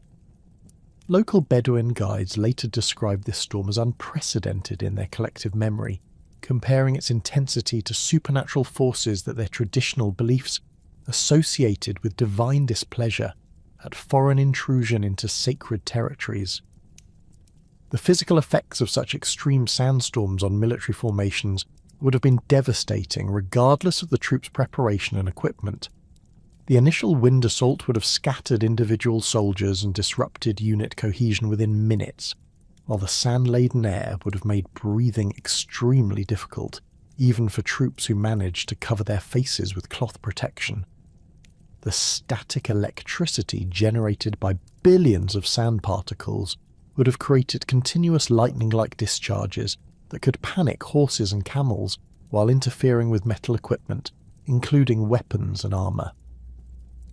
Persian military doctrine emphasised maintaining unit integrity during adverse weather conditions, but the extreme nature of this sandstorm would have made conventional defensive measures inadequate. Standard procedures called for troops to form defensive circles with shields interlocked to provide mutual protection, but winds exceeding 80 miles per hour would have made it impossible to maintain such formations. Individual survival would have required finding shelter behind rock formations or constructing improvised windbreaks using available equipment, but the storm's sudden onset would have prevented organised defensive preparations. The sand burial process during extreme storms occurs through the rapid accumulation of windborne particles that can deposit several feet of material within hours under optimal conditions. Areas where wind patterns create eddies or obstacles cause airflow disruption become natural collection points where sand accumulates at accelerated rates. Military formations caught in such conditions would have experienced progressive burial as individual soldiers became unable to move against the increasing sand depth, while simultaneously struggling with respiratory distress and disorientation. Archaeological evidence from other desert sites suggests that rapid sand burial can preserve organic materials including leather, wood, and even textile components under specific conditions, involving immediate coverage followed by stable atmospheric conditions. However, the western desert's climate patterns typically involve periodic wind erosion that redistributes accumulated sand, making long-term preservation unlikely, except in areas where geological features provide permanent protection from subsequent storms. Alternative theories for the expedition's fate focus on human factors that could have resulted in catastrophic losses without requiring supernatural meteorological phenomena. Desert warfare specialists note that navigation errors in featureless terrain can lead to fatal mistakes, where military units become lost and exhaust their water supplies before reaching intended destinations. The Persian advance guard's unfamiliarity with Western desert navigation techniques could have resulted in directional errors that led them away from known water sources toward areas where survival became impossible. Ambush scenarios proposed by some historians suggest that local tribal confederations might have coordinated attacks against the Persian force using superior knowledge of desert conditions to achieve tactical advantages that compensated for their numerical inferiority. Bedouin warfare traditionally emphasized mobility and harassment tactics that could prove highly effective against conventional military formations operating in unfamiliar territory. A coordinated tribal assault during a sandstorm could have achieved complete surprise while preventing effective Persian resistance or organized withdrawal. The logistics of desert warfare create vulnerabilities that skilled opponents could exploit through attacks on supply lines or water sources that would force enemy troops to choose between immediate tactical defeat and slower death through dehydration.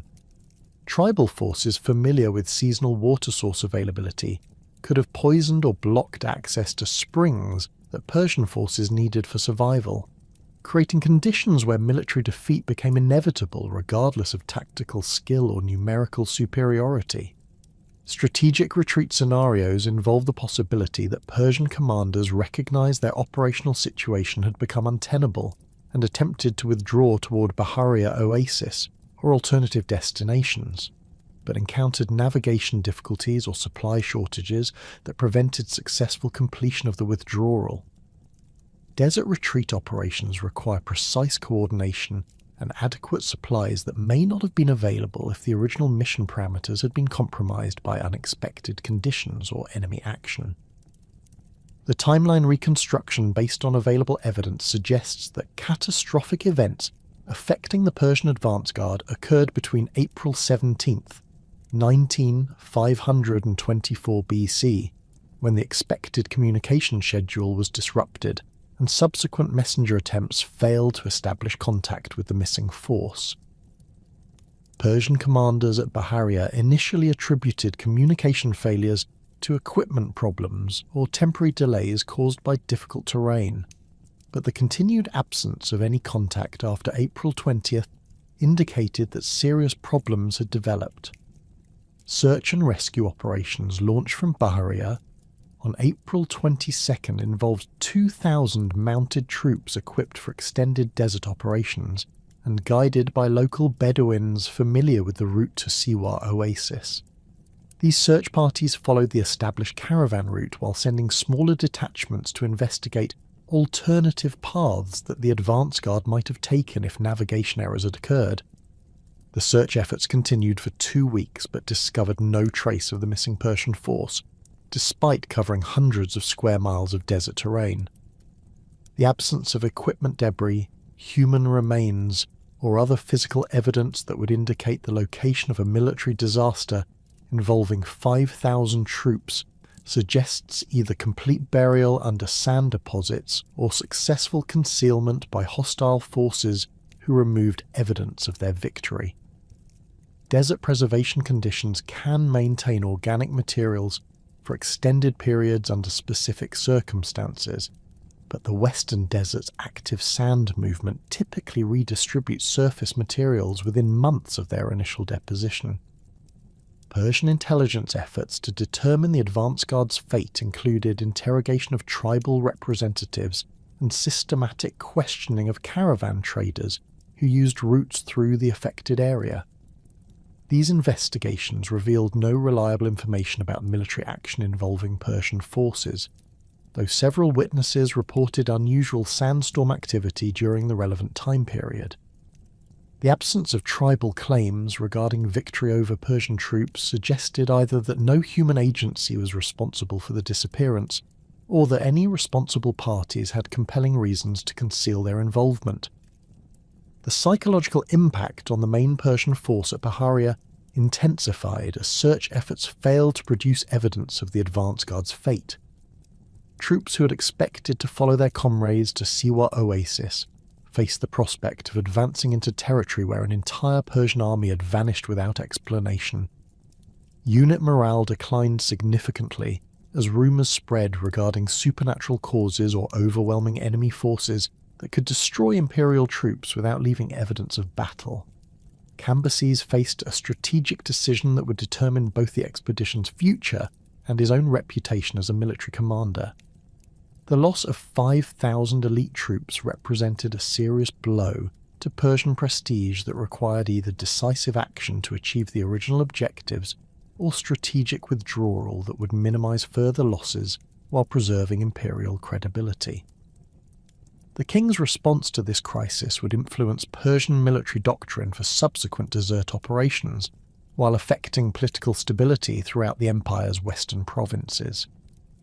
The catastrophic loss of Cambyses' advance guard in the western desert created a historical puzzle that would challenge ancient chroniclers and modern scholars alike, largely due to the fragmentary and often contradictory nature of the source material that survived from antiquity. The primary account of these events comes from Herodotus of Halicarnassus, whose histories provides the most detailed narrative of the expedition's fate, though his methodology and sources raise significant questions about the reliability of his reconstruction of events that occurred decades before his own investigations began. Herodotus composed his account of the Lost Army approximately 70 years after the events themselves, during the 440 SBC, when he travelled extensively throughout the Persian Empire, gathering information from Egyptian priests, Persian officials, and local populations who claimed knowledge of the expedition's fate. His investigative approach combined direct interviews with surviving witnesses, examination of written records where available, and systematic collection of oral traditions that had preserved memories of the Persian military disaster. However, the temporal gap between the events and his research created inevitable distortions as memories faded and stories evolved through repeated telling. The Greek historian's methodology reflected the intellectual standards of his era, while revealing certain limitations that affected his ability to reconstruct complex military and political events accurately.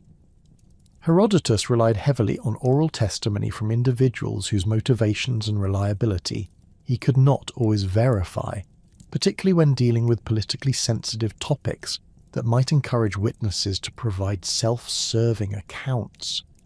His linguistic capabilities, while impressive for his time, required him to work through interpreters when interviewing Persian officials or Egyptian priests whose languages he could not speak fluently, creating opportunities for misunderstanding or deliberate misrepresentation. Herodotus demonstrated particular interest in supernatural explanations for historical events, reflecting Greek religious and philosophical traditions that emphasized divine intervention in human affairs. His account of the Persian army's disappearance includes references to divine displeasure at Cambyses' alleged sacrilege against Egyptian religious traditions, suggesting that the historian viewed the military disaster as punishment for impious behaviour rather than the result of natural causes or human agency. This interpretive framework influenced his selection and presentation of evidence in ways that may have obscured more mundane explanations for the expedition's fate. The sources available to Herodotus included Egyptian priestly records that contained administrative information about Persian military activities in Egypt, though the extent and accuracy of these documents remains unclear from his descriptions. Egyptian temples maintained extensive archives that recorded tribute payments, troop movements, and significant political events, but their survival and accessibility during Herodotus's investigations would have depended on factors including political conditions, priestly cooperation, and the physical preservation of papyrus documents in Egypt's climate. The historian's references to these records suggest they provided valuable chronological information, while containing limited details about military operations beyond Egyptian territory. Persian administrative records that might have documented the expedition's planning and execution appear to have been unavailable to Herodotus, either because they were not preserved, remained classified for political reasons, or were inaccessible due to linguistic or geographical barriers. The Achaemenid Empire maintained sophisticated bureaucratic systems that recorded military expenditures, troop assignments, and operational planning, but these archives were concentrated in royal capitals, including Persepolis and Susa, where Greek investigators could not easily access them. The absence of official Persian documentation in Herodotus's account represents a significant gap that limits our understanding of the expedition's actual objectives and organizational details. Contemporary Persian silence regarding the expedition's fate creates one of the most intriguing aspects of the historical record, as imperial propaganda typically emphasized military victories while minimizing or reinterpreting defeats to maintain royal prestige. The complete absence of Achaemenid references to the Western expedition suggests either that the disaster was so complete that it could not be reinterpreted positively, or that political considerations made it advisable to suppress all mention of the events, rather than risk drawing attention to imperial military failures. This pattern of official silence extended beyond the immediate aftermath to encompass subsequent Persian historical traditions that ignored the expedition entirely. The administrative vacuum created by the expedition's disappearance would have required immediate Persian attention to maintain imperial control in Egypt and prevent rebellious movements from exploiting apparent military weakness. However, surviving Persian records from this period focus on routine administrative matters without acknowledging the massive military disaster that had occurred in the Western territories. This documentary pattern suggests either highly effective information control by imperial authorities or the successful integration of alternative explanations that avoided admitting the scale of the military failure. Egyptian priestly records examined by later classical authors provide fragmentary references to Persian military activities that may relate to the Western expedition, though their interpretation remains problematic due to the religious and political context that influenced their composition. Temple inscriptions at Memphis and Thebes mention Persian tribute demands and military requisitions that coincide chronologically with Cambyses' expedition preparations, while some texts reference divine protection of sacred sites from foreign interference.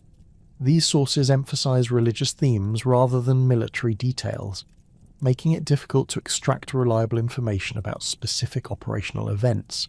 The Demotic Chronicle, a later Egyptian text that survived in fragmentary form, contains references to Persian military disasters that some scholars associate with the Western expedition, though the document's allegorical style and anti-Persian bias complicate efforts to distinguish historical facts from propaganda. The Chronicle describes divine punishment of foreign rulers who violated Egyptian religious traditions, using language that could refer to Cambyses' alleged destruction of temples or his failure to respect traditional pharaonic obligations to Egyptian deities. However, the text composition during the Ptolemaic period, centuries after the events it describes, raises questions about its reliability as a historical source. Temple records at Siwa Oasis itself might have contained crucial information about Persian activities in the region, but the survival and accessibility of such documents remains uncertain due to the oracle's remote location and the political upheavals that affected the area during subsequent centuries.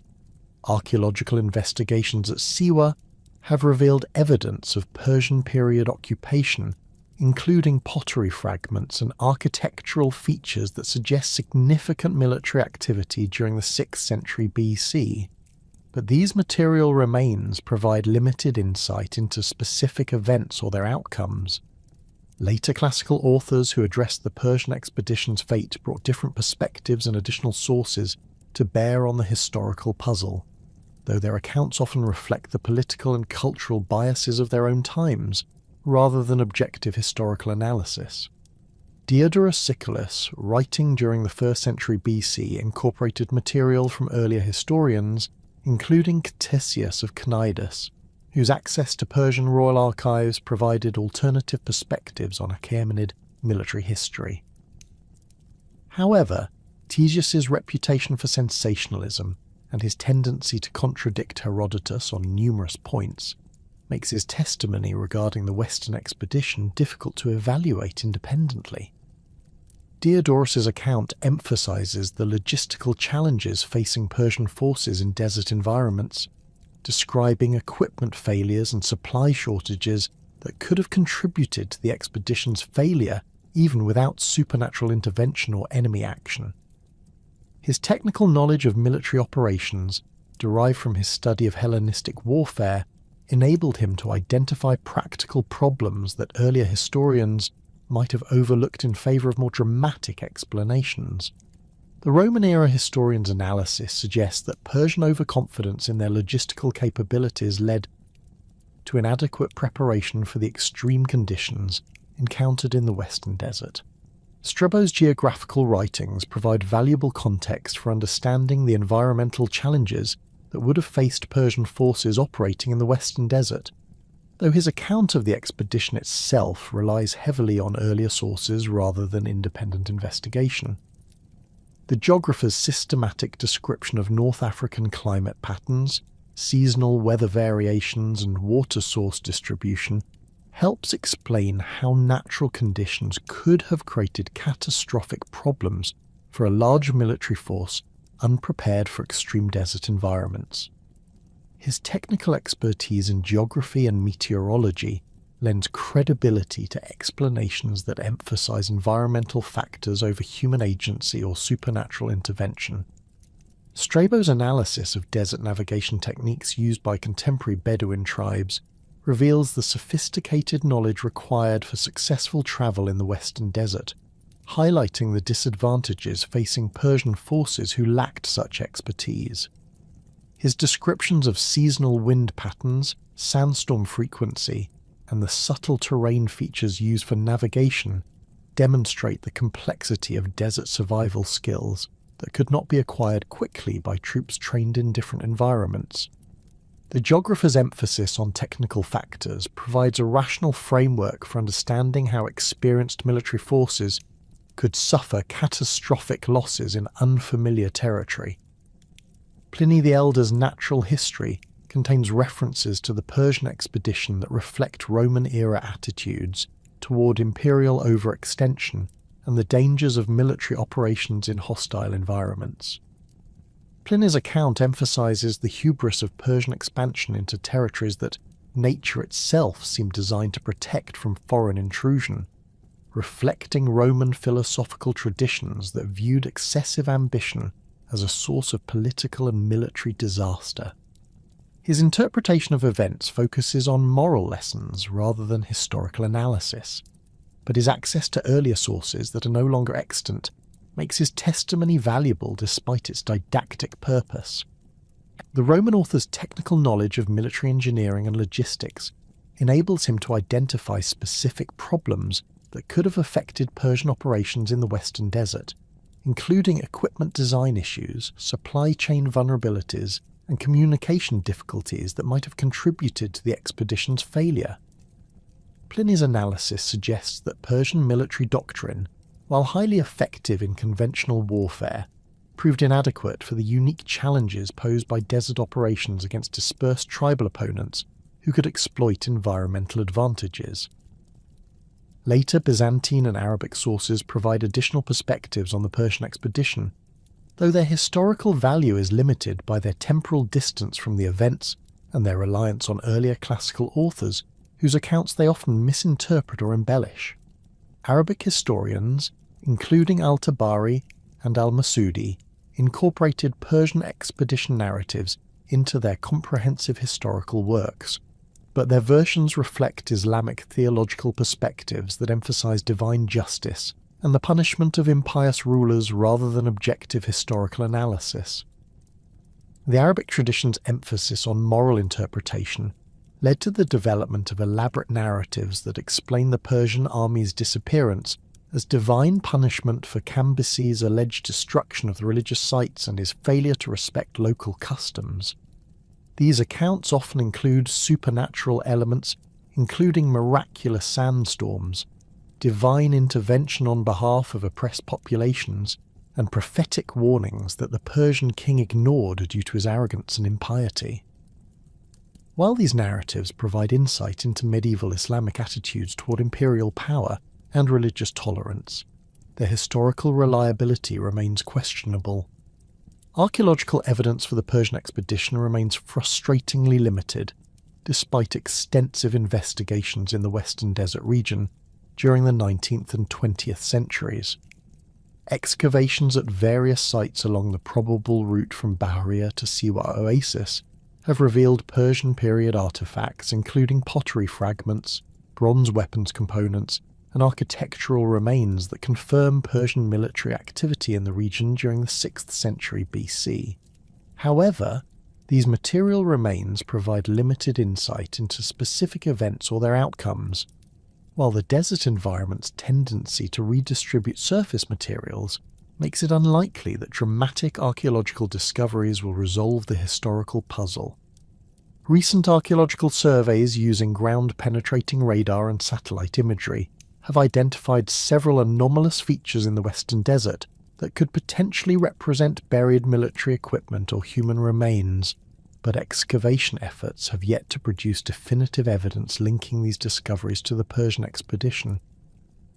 The technical challenges of archaeological work in extreme desert conditions, combined with the political instability that has affected the region during recent decades, have limited opportunities for systematic investigation of potential sites. The cumulative effect of these diverse source materials creates a complex historical puzzle where reliable facts remain embedded within layers of interpretation, speculation, and deliberate distortion that reflect the political and cultural contexts of their composition. Modern historians attempting to reconstruct the Persian expedition's fate must navigate between the supernatural explanations favoured by ancient authors the propaganda considerations that influenced official records, and the practical limitations that affected ancient investigators' ability to gather accurate information about events in remote desert regions. The fragmentary nature of ancient sources describing Cambyses' lost army created an irresistible challenge for European archaeologists of the early 20th century, who approached the mystery with the systematic methodologies and technological advantages that characterized the emerging discipline of scientific archaeology. The first organized expeditions to locate physical evidence of the Persian disaster began in 1908, when German archaeologist Heinrich Schäfer led a team of 12 specialists into the Western Desert, equipped with surveying instruments, photographic equipment, and mapping tools that enabled comprehensive documentation of potential archaeological sites across hundreds of square miles of previously unexplored terrain. Schäfer's expedition represented a significant departure from the treasure-hunting approaches that had characterized earlier archaeological work in Egypt, emphasizing systematic surface surveys and careful documentation of artifact distributions rather than dramatic excavations seeking spectacular discoveries. His team established a base camp at Baharia Oasis and conducted methodical reconnaissance operations that covered the probable route between Baharia and Siwa, using compass bearings and triangulation techniques to create accurate maps of terrain features that could have influenced ancient military movements. The expedition's photographic documentation included over 300 images that provided the first scientific record of Western Desert topography and geological formations. The German team's most significant discovery occurred approximately 40 miles southwest of Baharia, where surface surveys revealed a concentration of pottery sherds and bronze fragments scattered across an area measuring roughly 200 meters in diameter. The artifacts included pieces of ceramic water vessels that matched descriptions of Persian military equipment from contemporary sources, along with corroded bronze objects that appeared to be components of weapons or armor. Schäfer's preliminary analysis suggested that these materials represented the remains of a substantial military camp, though the scattered distribution pattern indicated significant disturbance by wind erosion and sand movement over the intervening centuries. The pottery analysis conducted by ceramic specialist Dr. Wilhelm Müller revealed manufacturing techniques and decorative motifs that corresponded to Persian imperial workshops of the 6th century BC, providing the first potential physical evidence linking archaeological discoveries to Cambyses' expedition. The ceramic fragments included portions of large storage jars designed for water transport, smaller vessels used for food preparation, and distinctive Persian-style cups that served as personal drinking containers for military personnel. The standardized production methods evident in these artifacts suggested military rather than civilian origins, supporting theories that connected the site to organized Persian military activities. Bronze artifact analysis presented greater challenges due to the severe corrosion that affected metal objects exposed to desert conditions for over 2 millennia.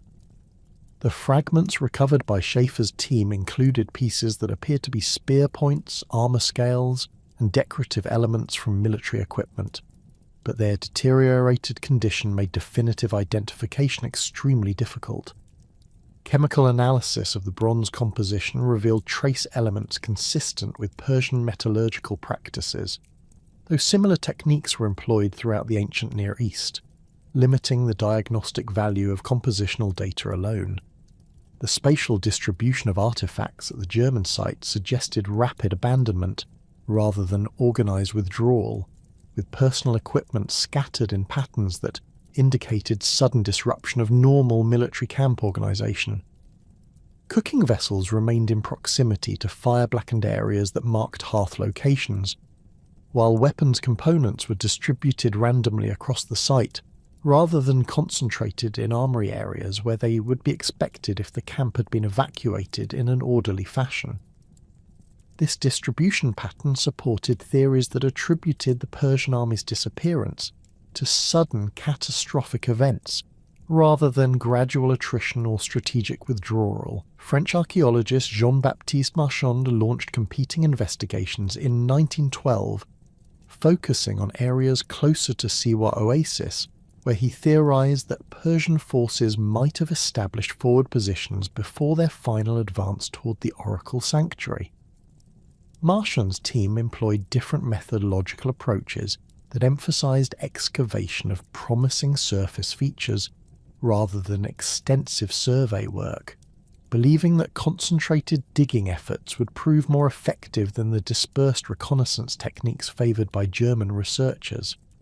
His expedition included specialists in ancient languages who could analyse any textual materials that might be discovered, along with geologists whose expertise could help interpret site formation processes. The French excavations at a location approximately 20 miles northeast of Siwa revealed structural remains that included stone foundations and post holes arranged in patterns suggesting temporary military construction. These features appear to represent a fortified camp designed for short-term occupation by a substantial military force, with defensive arrangements that reflected Persian engineering practices documented at other imperial military sites throughout the ancient Near East. The camp's layout included areas designated for command functions, troop barracks, equipment storage, and animal pens that could accommodate the cavalry and pack animals essential for desert operations. Marchand's team discovered significant quantities of animal bones within the camp area, including remains of horses, camels, and cattle that provided evidence of the diverse livestock that accompanied Persian military expeditions. Veterinary analysis of these bones revealed evidence of malnutrition and disease that suggested the animals had suffered from inadequate food and water supplies during the final phases of their use. Several horse skeletons showed signs of violent death that could indicate combat action or emergency slaughter for food, while camel remains displayed pathological conditions associated with extreme dehydration and overwork. The animal bone assemblage included species that were not native to the Western Desert region, confirming that the site's occupants had transported livestock from distant territories rather than acquiring animals locally. Persian military doctrine emphasized the use of specialized breeds for different operational requirements, including median horses trained for cavalry operations, Bactrian camels capable of carrying heavy loads across desert terrain, and cattle that provided both transportation and emergency food supplies during extended campaigns. The presence of these diverse species at the Siwa site supported theories connecting the archaeological remains to major imperial military operations rather than local tribal activities. Artifact recovery at the French site included numerous iron tools and weapons that had survived desert conditions better than bronze objects found at other locations. These implements included spear points, sword fragments, and specialized tools used for equipment maintenance and camp construction, all displaying manufacturing characteristics consistent with Persian imperial workshops. The iron artifacts showed evidence of deliberate destruction that suggested either combat damage or intentional equipment disposal during emergency situations when rapid movement became necessary for survival. British expeditions led by Sir Aurel Stein during the 1920s introduced aerial reconnaissance techniques that revolutionized archaeological survey capabilities in the Western Desert region. Stein's team employed Royal Air Force aircraft to conduct systematic photographic surveys that covered thousands of square miles of terrain, identifying surface features and artifact distributions that would have required years to locate using ground-based methods. The aerial photographs revealed numerous sites with geometric patterns that suggested human construction, including several locations where rectangular arrangements of stones mark the foundations of substantial structures. The aerial survey program identified over 40 potential archaeological sites distributed along the probable route of Persian military operations, ranging from small equipment scatters that might represent temporary camps to larger complexes that could have served as major supply depots or fortified positions. Many of these sites were located in areas that ground surveys had not yet reached, demonstrating the efficiency of aerial reconnaissance for initial site identification in vast desert regions where traditional archaeological methods proved time-consuming and expensive. Stein's ground investigations of selected aerial survey targets produced mixed results, with some sites yielding significant artifact assemblages, while others contained only scattered debris of uncertain origin. The most productive excavations occurred at a location approximately 60 miles southwest of Baharia, where aerial photography had revealed a complex of rectangular structures arranged around a central courtyard area. Ground excavation confirmed that these remains represented a substantial military installation that included barracks facilities, storage areas, workshops, and defensive positions designed to protect against assault from multiple directions. The British excavations recovered the largest assemblage of Persian military equipment discovered during early 20th century investigations, including complete examples of weapons, armour components, and specialised tools that provided detailed insights into imperial military technology and organisation.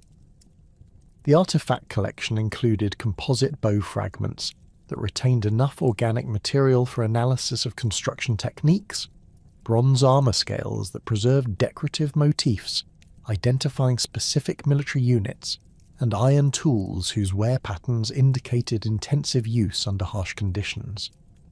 Textile preservation at the British site exceeded expectations due to specific environmental conditions that had protected organic materials from complete decomposition. The recovered fabric fragments included pieces of military cloaks, equipment bags, and tent materials that provided rare evidence of Persian military textiles and their manufacturing techniques.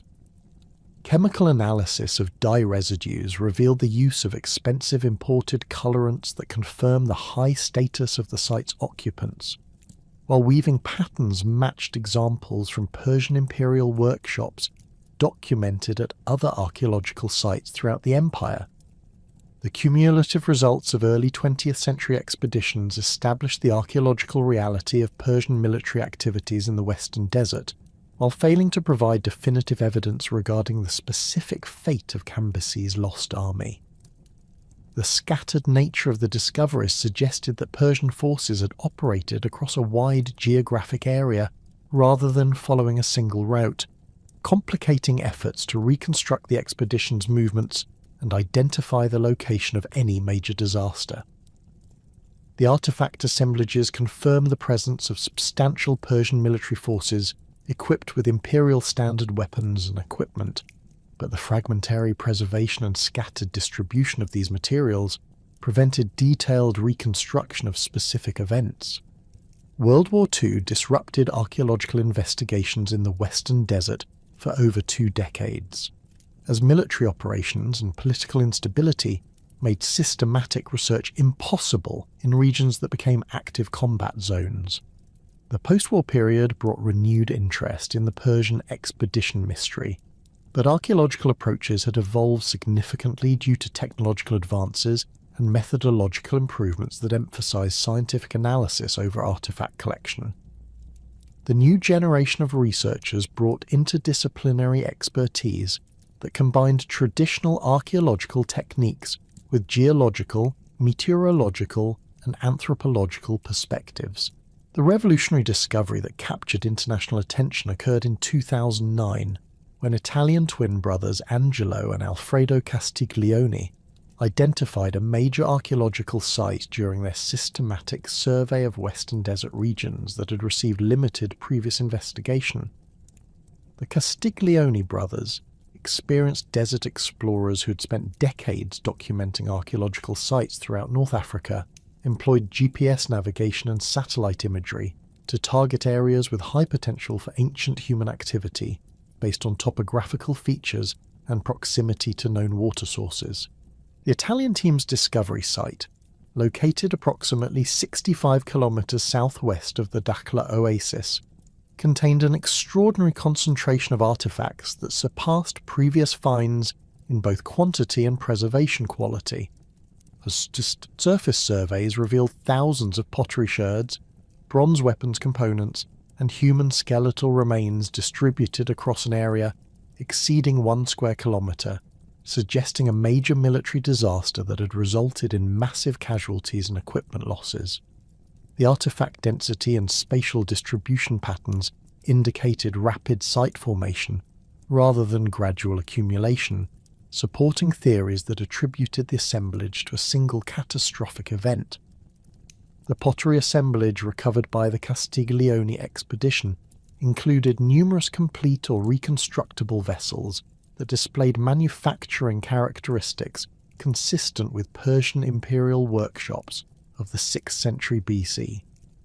The ceramic collection encompassed water storage jars, cooking pots, serving dishes, and personal drinking cups that reflected the diverse equipment requirements of a large military force operating in desert conditions.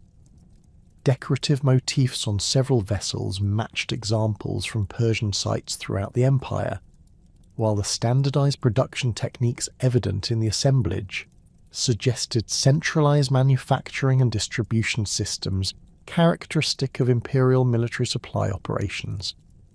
Bronze weapon fragments at the Italian site included spear points, sword components, and arrowheads that displayed manufacturing techniques and decorative elements consistent with Persian military equipment documented at other archaeological sites. The weapon showed evidence of use wear that indicated extensive combat experience, while several pieces displayed damage patterns suggesting violent destruction during battle conditions. Chemical analysis of the bronze composition revealed trace elements that matched Persian metallurgical signatures, though the widespread distribution of similar alloy compositions throughout the ancient Near East limited the diagnostic value of compositional data.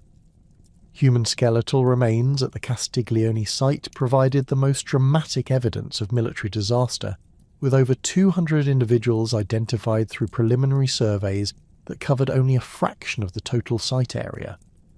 The skeletal assemblage included remains of adult males whose age profiles and physical characteristics matched expectations for military personnel, along with evidence of traumatic injuries that suggested violent deaths during combat or other catastrophic events.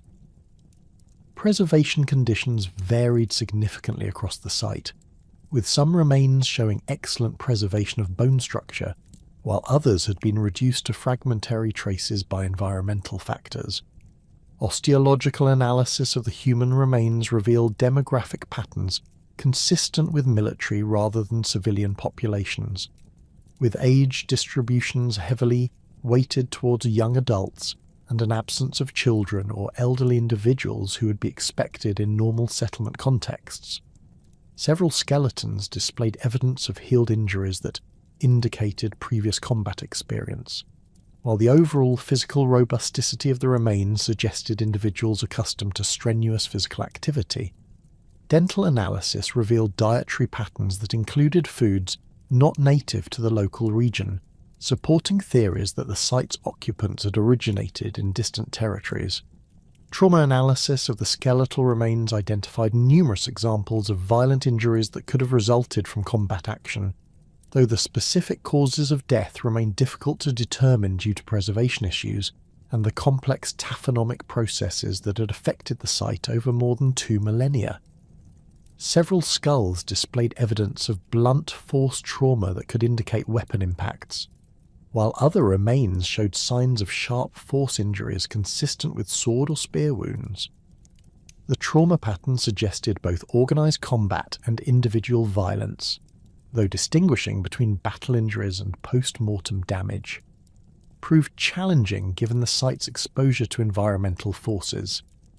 The spatial distribution of human remains across the Castiglione site revealed clustering patterns that suggested organised military formations at the time of death, with groups of skeletons arranged in linear patterns that could represent battle lines or defensive positions. These arrangements differed from the random distributions that would be expected, if the remains represented gradual accumulation over extended periods, supporting theories that attributed the site to a single catastrophic event that had overwhelmed organised military resistance. The preservation of these spatial relationships indicated rapid burial by sand deposits that had protected the site from subsequent disturbance. Artifact association patterns at the Italian site provided additional evidence for military origins, with weapons and equipment found in direct association with human remains in configurations that suggested the individuals had died while fully equipped for combat operations. Personal items, including belt fittings, jewellery and coins, remained with specific skeletal remains, indicating that the site had not been systematically looted following the initial disaster. This pattern of preservation suggested either rapid burial that prevented scavenging activities, or the absence of local populations capable of exploiting the site's resources. The dating challenges associated with the Castiglione discovery reflect the complex methodological issues that affect archaeological interpretation of desert sites, where conventional chronological indicators may be absent or unreliable. Radiocarbon dating of organic materials from the site produced dates ranging from the 6th to 4th centuries BC, encompassing the period of Cambyses' expedition, but lacking the precision necessary for definitive historical correlation. The broad date range reflects contamination issues and calibration uncertainties that complicate radiocarbon analysis of ancient materials from desert environments. Ceramic typological analysis provided more precise chronological indicators, with vessel forms and decorative techniques matching examples from well-dated Persian imperial contexts of the late 6th century BC. The pottery assemblage included several distinctive types that had limited temporal distributions, enabling archaeologists to narrow the site's occupation period to within approximately 50 years of Cambyses' expedition. However, the possibility that similar ceramic traditions continued in use for extended periods limited the precision of typological dating methods. Modern archaeological techniques have revolutionized the investigation of potential sites related to Cambyses' Lost Army, employing sophisticated technologies that can detect buried remains and analyze artifact distributions with unprecedented precision and efficiency. Ground-penetrating radar surveys conducted at multiple Western Desert locations have identified subsurface anomalies that could represent buried structures, equipment caches, or human remains, though excavation confirmation of these features remains limited due to logistical and political constraints that affect archaeological research in remote desert regions. Satellite imagery analysis has enabled systematic surveys of vast desert areas that would require decades to investigate using traditional ground-based methods, identifying hundreds of potential archaeological sites based on surface features, vegetation patterns, and geological characteristics that suggest human activity. The satellite surveys have revealed geometric patterns and artifact scatters at numerous locations along the probable route of Persian military operations, providing targets for future investigation while demonstrating the extensive scale of ancient activity in regions previously considered archaeologically sterile. Magnetometry surveys at selected sites have detected buried metal objects that could represent weapons, tools, or other equipment associated with military activities, though the discrimination capabilities of current instruments remain insufficient to identify specific artifact types without excavation confirmation.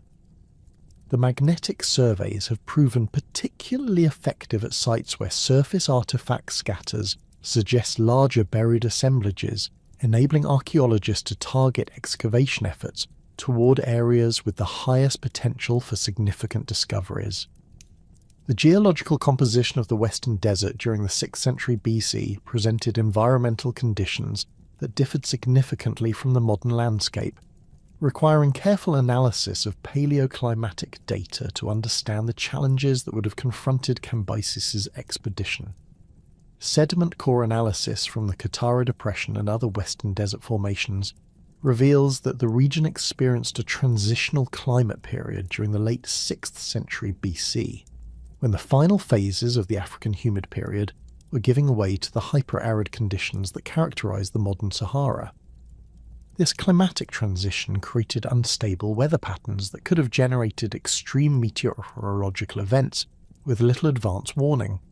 Stratigraphic analysis of desert formations indicates that the period between 550 500 BC witnessed increased frequency of catastrophic sandstorms resulting from atmospheric instability caused by changing pressure systems across North Africa. Geological evidence from wind-deposited sediments shows alternating layers of fine and coarse materials that suggest periodic intense storm activity, with some deposits reaching depths of several meters within relatively short time frames. These geological markers correspond chronologically with the period of Persian expansion into Egypt, providing scientific support for ancient accounts that emphasized extreme weather as a factor in the expedition's disappearance. The preservation potential for organic materials in Western desert environments depends heavily on specific microclimate conditions that can vary dramatically within relatively small geographic areas. Archaeological experiments conducted at modern sites demonstrate that rapid burial under alkaline sand deposits can preserve leather, wood, and textile materials for extended periods, while exposure to surface conditions typically results in complete decomposition within decades. The chemical composition of Western desert soils, characterized by high salt content and low moisture levels, creates natural mummification conditions that could theoretically preserve human remains and organic artifacts for millennia under optimal circumstances. Hydrological analysis of ancient water sources reveals that the spring systems supporting oasis settlements during the 6th century BC operated under different parameters than modern installations, with higher water tables and more extensive underground aquifer networks, providing greater capacity for supporting large populations. Geological surveys of the Baharia-Siwa corridor identify numerous locations where ancient springs have since dried up, creating a pattern of water availability that would have differed substantially from modern conditions. Persian military planners working with contemporary intelligence would have calculated water requirements based on spring capacities that may have been significantly reduced by the time the expedition actually reached these locations. The seasonal variability of water sources in the Western Desert follows complex patterns related to underground aquifer recharge cycles, annual temperature variations, and regional precipitation patterns that can fluctuate dramatically over short periods. Hydrogeological modelling suggests that the spring of 524 BC may have coincided with a period of reduced aquifer output due to cyclical variations in regional water tables, creating conditions where oasis settlements could not support the massive water demands imposed by a 50,000-man army. Modern measurements of spring flow rates at Siwa and other oases show seasonal variations exceeding 40%, indicating that Persian calculations based on peak capacity observations could have proven fatally inadequate during periods of reduced output. Military historians analysing Persian logistical capabilities have identified fundamental limitations in the empire's ability to support extended operations in arid environments, despite their success in other challenging terrains, including Central Asian steppes and Mesopotamian marshlands. The Persian military supply system, while sophisticated for its era, relied heavily on pre-positioned supply depots and local resource acquisition that proved inadequate for operations in territories where both infrastructure and local populations were minimal. Comparative analysis with other ancient military expeditions in desert environments reveals consistent patterns of logistical failure when army sizes exceeded approximately 20,000 troops, operating more than 200 miles from established supply bases. The Persian Empire's previous desert operations in eastern satrapies provided limited preparation for Western desert conditions, as Central Asian campaigns typically involved shorter distances between water sources and the availability of local populations who could provide guides and supplementary supplies. Persian military doctrine emphasized rapid movement and decisive engagement, rather than the extended logistical operations required for deep desert penetration, creating organizational vulnerabilities that became apparent only when conventional tactical approaches proved inadequate. The Empire's reliance on auxiliary forces drawn from conquered territories meant that Persian commanders lacked direct experience with the specialized knowledge required for successful desert warfare. Logistical calculations for supporting 50,000 troops in desert conditions reveal requirements that exceeded Persian organizational capabilities by substantial margins, even assuming optimal conditions and perfect execution of supply plans. Water requirements alone would have demanded approximately 40,000 gallons daily, requiring transport capacity that exceeded the carrying ability of available pack animals, while consuming significant portions of the animal's own water needs. Food preservation techniques available in the 6th century BC could maintain adequate nutrition for approximately 30 days under desert conditions, after which vitamin deficiencies and protein degradation would have begun affecting troop effectiveness regardless of total caloric availability. The specialized equipment required for desert operations differed substantially from standard Persian military gear, requiring modifications and innovations that may not have been adequately tested before the expedition's departure. Desert warfare demands lighter armor configurations that provide protection while allowing heat dissipation, modified weapons that function despite sand infiltration, and specialized survival equipment, including navigation instruments and emergency water storage systems. Archaeological evidence suggests that Persian forces carried standard imperial equipment with minimal desert modifications, indicating inadequate preparation for the environmental challenges they would encounter.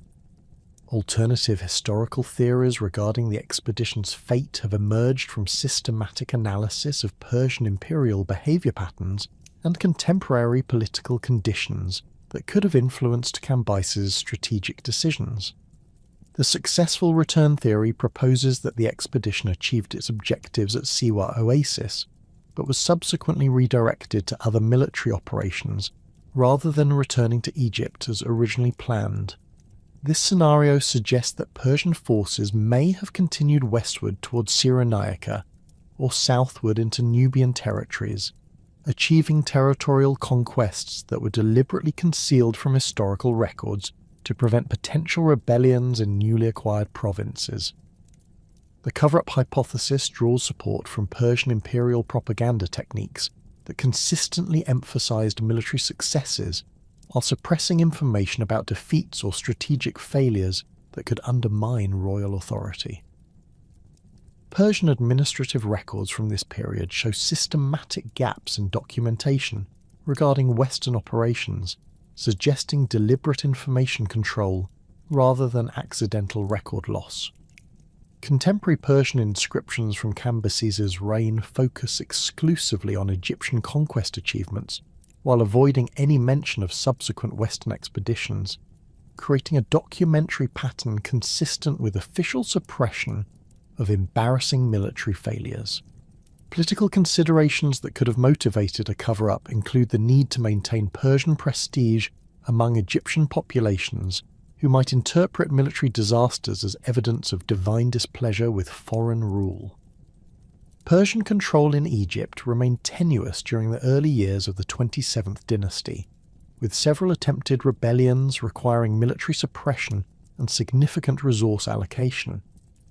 News of a major military disaster in the Western Territories could have encouraged additional uprisings, while undermining the religious legitimacy that Cambyses had sought to establish through his adoption of pharaonic titles and Egyptian religious practices. The diversion theory suggests that Persian forces may have been redirected to address urgent military situations elsewhere in the empire, with the Western expedition serving as a strategic reserve that could be deployed rapidly to counter threats in other provinces. Persian military doctrine emphasized flexible response capabilities that allowed major force concentrations to be shifted between theaters based on changing strategic priorities. Contemporary Persian records indicate significant military activity in eastern satrapies during 524, 523 BC, including campaigns against Scythian tribes and operations to suppress rebellions in Bactria and Sogdiana that could have required reinforcement from Egyptian-based forces. The gradual dissolution theory proposes that the expedition disintegrated through progressive desertion and unit fragmentation, rather than suffering a single catastrophic defeat, with individual soldiers and small groups abandoning the mission and either attempting to return to Egypt independently or seeking integration with local populations. This scenario reflects common patterns in ancient military history, where extended operations in hostile environments led to progressive unit cohesion breakdown as soldiers prioritized personal survival over mission objectives. Desert conditions that made organized retreat impossible could have forced individual survival decisions that resulted in the army's effective dissolution without requiring enemy action or natural disasters. Desertion patterns in ancient armies typically accelerated when troops perceived that mission objectives had become unattainable, or that continued service threatened their survival more than unauthorized departure. Persian military discipline, while generally effective, relied heavily on unit cohesion and officer authority that could break down under extreme stress conditions. The absence of immediate tactical threats in desert environments could have created conditions where desertion appeared preferable to continued service, particularly among auxiliary forces whose loyalty to Persian imperial objectives remained limited. Historical precedents for armies lost in desert conditions provide instructive parallels that illuminate the range of possible fates that could have befallen Cambyses' expedition. The Roman expedition of Marcus Crassus against the Parthians in 53 BC resulted in catastrophic defeat at Cahere, where environmental factors including extreme heat and limited water sources contributed to tactical failures that enabled enemy forces to achieve decisive victory despite numerical inferiority. The Roman disaster demonstrates how conventional military advantages can be negated by environmental conditions that favour defenders with superior local knowledge and desert warfare expertise. The Vandal expeditions into the Sahara during the 5th century AD provide examples of how even experienced military forces can suffer catastrophic losses when operating beyond their logistical capabilities in arid environments. Vandal forces that successfully conquered North African coastal regions experienced devastating failures when attempting to extend their control into interior desert territories where their naval-based supply systems proved inadequate.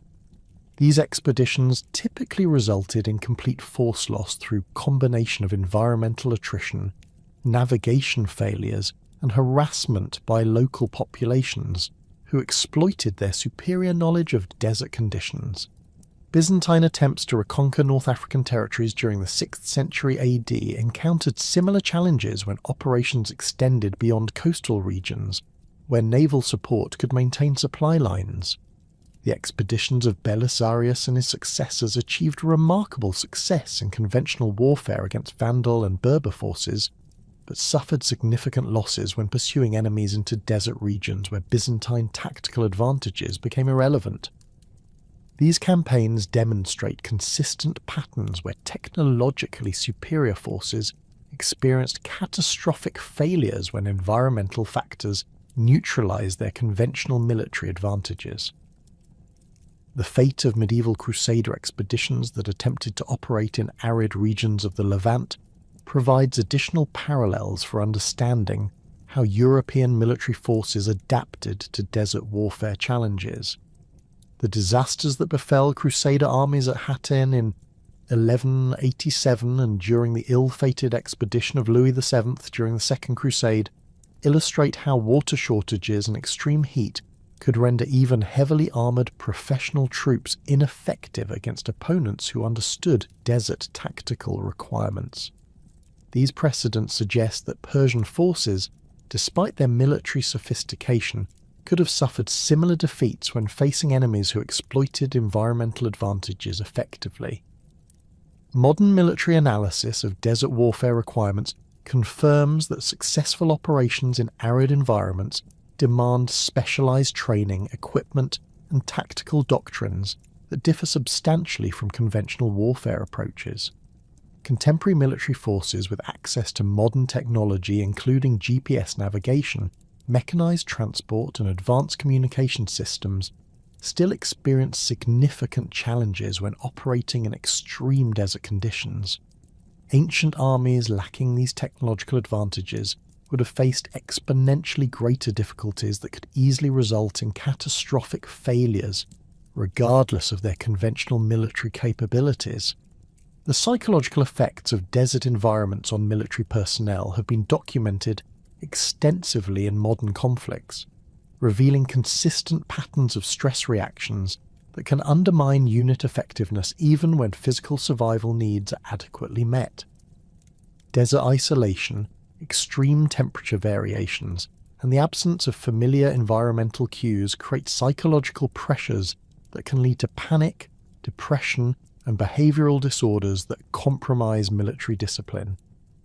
Ancient armies would have lacked the psychological support systems and medical understanding necessary to address these mental health challenges effectively. Environmental medicine analysis reveals that human physiological adaptation to extreme desert conditions requires gradual acclimatization periods that were not available to Persian forces during their rapid advance towards Siwa Oasis. Heat stress syndromes, including heat exhaustion and heat stroke, can incapacitate even physically fit individuals within hours under extreme conditions, while dehydration effects begin compromising cognitive function and physical performance within the first day of inadequate water intake. Persian troops who had adapted to Egyptian climate conditions would still have faced significant physiological challenges when transitioning to the more extreme conditions of the deep desert. The cumulative effect of environmental stresses, logistical limitations, and tactical disadvantages creates scenarios where military disasters become virtually inevitable regardless of command competence or troop quality. Persian forces operating in the Western Desert would have faced a convergence of challenges that exceeded the adaptive capabilities of any ancient military organization, making catastrophic failure a likely outcome even without invoking supernatural explanations or extraordinary enemy capabilities. The scientific analysis of these factors provides rational explanations for the expedition's disappearance that align with documented patterns of military failure in comparable historical situations. The catastrophic loss of Cambyses' Western expedition sent immediate shockwaves throughout the Persian Empire, creating the first major military disaster of the Achaemenid period and fundamentally altering imperial strategic calculations for subsequent generations. The disappearance of 50,000 elite troops, including 5,000 immortals and substantial auxiliary forces, represented approximately 15% of the Empire's total military capacity and eliminated experienced commanders whose expertise would prove irreplaceable during future campaigns. Persian military confidence, built upon 3 decades of uninterrupted conquest under Cyrus the Great and the early successes of Cambyses' Egyptian campaign, suffered its first serious blow as news of the disaster spread through imperial administrative networks. The immediate strategic consequences became apparent within months of the expedition's disappearance, as Persian military planners were forced to abandon ambitious expansion projects that had assumed the availability of Western-based forces for operations against Greek colonies in Cyrenaica and potential campaigns into sub-Saharan Africa. The loss of the expedition's specialized desert warfare equipment and experienced personnel meant that future operations in arid environments would require complete reconstruction of capabilities that had taken years to develop. Persian engineers who had designed innovative solutions for desert logistics and siege warfare had perished with the expedition, taking with them technical knowledge that could not be easily replaced through conventional military training programs.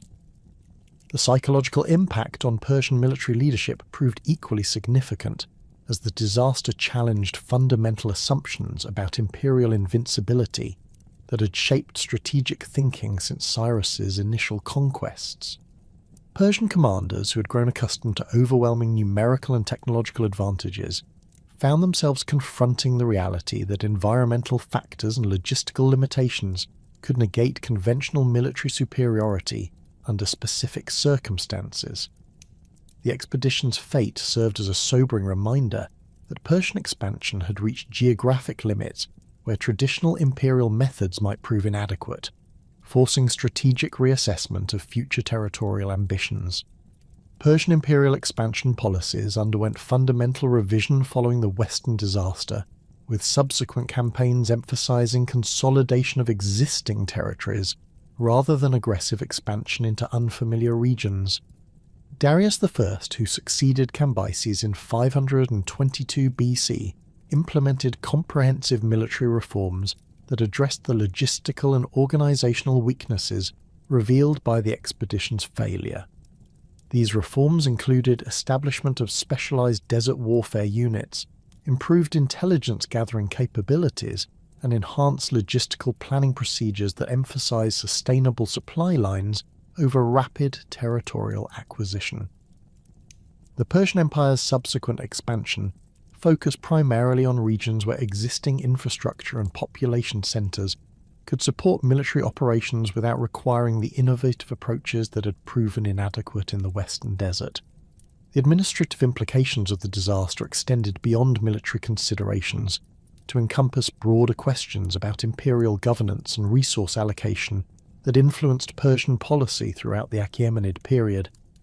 The enormous financial investment in the Western expedition, including specialized equipment, extended supply chains, and massive personnel commitments, had produced no territorial gains or tribute revenues to offset its costs. Persian treasury officials calculated that the expedition's failure had consumed resources equivalent to approximately 2 years of Egyptian tribute income, representing a significant drain on imperial finances that affected subsequent military budgeting decisions. Persian propaganda efforts to minimize the disaster's impact on imperial prestige required sophisticated information control measures that suppressed references to the expedition while emphasizing alternative military achievements that could maintain public confidence in royal authority. Official Persian inscriptions from the later years of Cambyses' reign focused exclusively on Egyptian conquest successes, while avoiding any mention of Western operations, creating documentary gaps that Persian historians would maintain for centuries.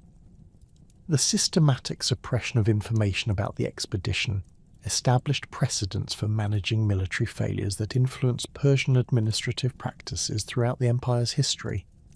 The expedition's disappearance profoundly influenced ancient historical writing, beginning with Herodotus's account that established the narrative framework for subsequent classical authors who addressed Persian imperial overreach and the dangers of excessive ambition.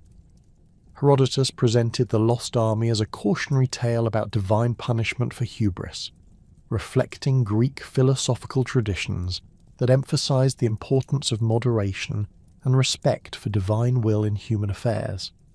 His interpretation of events emphasized moral lessons rather than technical analysis, creating a literary tradition that portrayed the disaster as evidence of Persian arrogance rather than the result of practical military and logistical failures.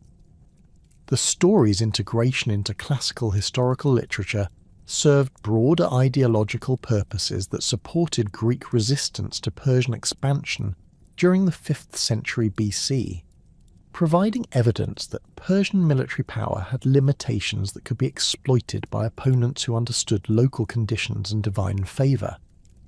Greek authors, including Aeschylus and later Plutarch, incorporated references to the Lost Army into works that emphasized themes of imperial overextension and divine justice, creating cultural narratives that influenced Greek attitudes toward Persian power for centuries.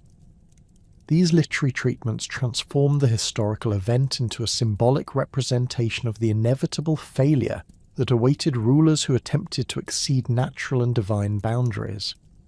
Roman historians inherited the Greek interpretive framework while adapting it to serve their own political and cultural purposes, using the Persian expedition's fate to illustrate dangers that threatened their own imperial expansion efforts. Livy and Tacitus referenced the Lost Army in discussions of military planning and strategic decision-making, emphasizing lessons about logistical preparation and environmental challenges that Roman commanders needed to consider when planning operations in unfamiliar territories. The Roman adaptation of the narrative focused on practical military considerations rather than divine intervention, reflecting Roman pragmatic approaches to imperial administration and military organization. The story's evolution through medieval historical traditions incorporated Christian theological perspectives that interpreted the disaster as divine punishment for Cambyses' alleged persecution of religious communities and destruction of sacred sites. Byzantine chroniclers, including Theophanes and later Islamic historians such as Al-Tabari, presented the expedition's fate as evidence of divine protection for oppressed populations, creating religious narratives that serve contemporary political purposes while preserving historical memories of the events. These medieval interpretations emphasized moral and religious themes that differed significantly from classical approaches but maintained the basic narrative structure established by Herodotus. The broader context of Persian-Egyptian relations reveals how the Western expedition's failure influenced subsequent Achaemenid policies in North Africa and shaped imperial approaches to governing culturally diverse territories. The disaster occurred during the crucial early years of Persian rule in Egypt, when imperial authority remained tenuous and required careful balance between military control and religious legitimacy. The loss of substantial military forces reduced Persian capacity for suppressing rebellions while eliminating commanders who had gained experience in managing Egyptian administrative and religious complexities. Persian policies toward Egyptian religious institutions underwent significant modification following the expedition's failure, as imperial administrators recognized that maintaining local support required more sophisticated approaches than military intimidation alone. Darius the Fifth implemented comprehensive reforms that granted greater autonomy to Egyptian priests, while establishing systematic tribute collection procedures that avoided the excessive demands that could provoke rebellion. These policy changes reflected lessons learned from the Western disaster about the importance of sustainable imperial administration that balance resource extraction with local stability requirements. The expedition's impact on Persian North African policies extended beyond Egypt to influence imperial approaches toward Libyan, tribal confederations, and Mediterranean coastal settlements that had been targeted for future conquest.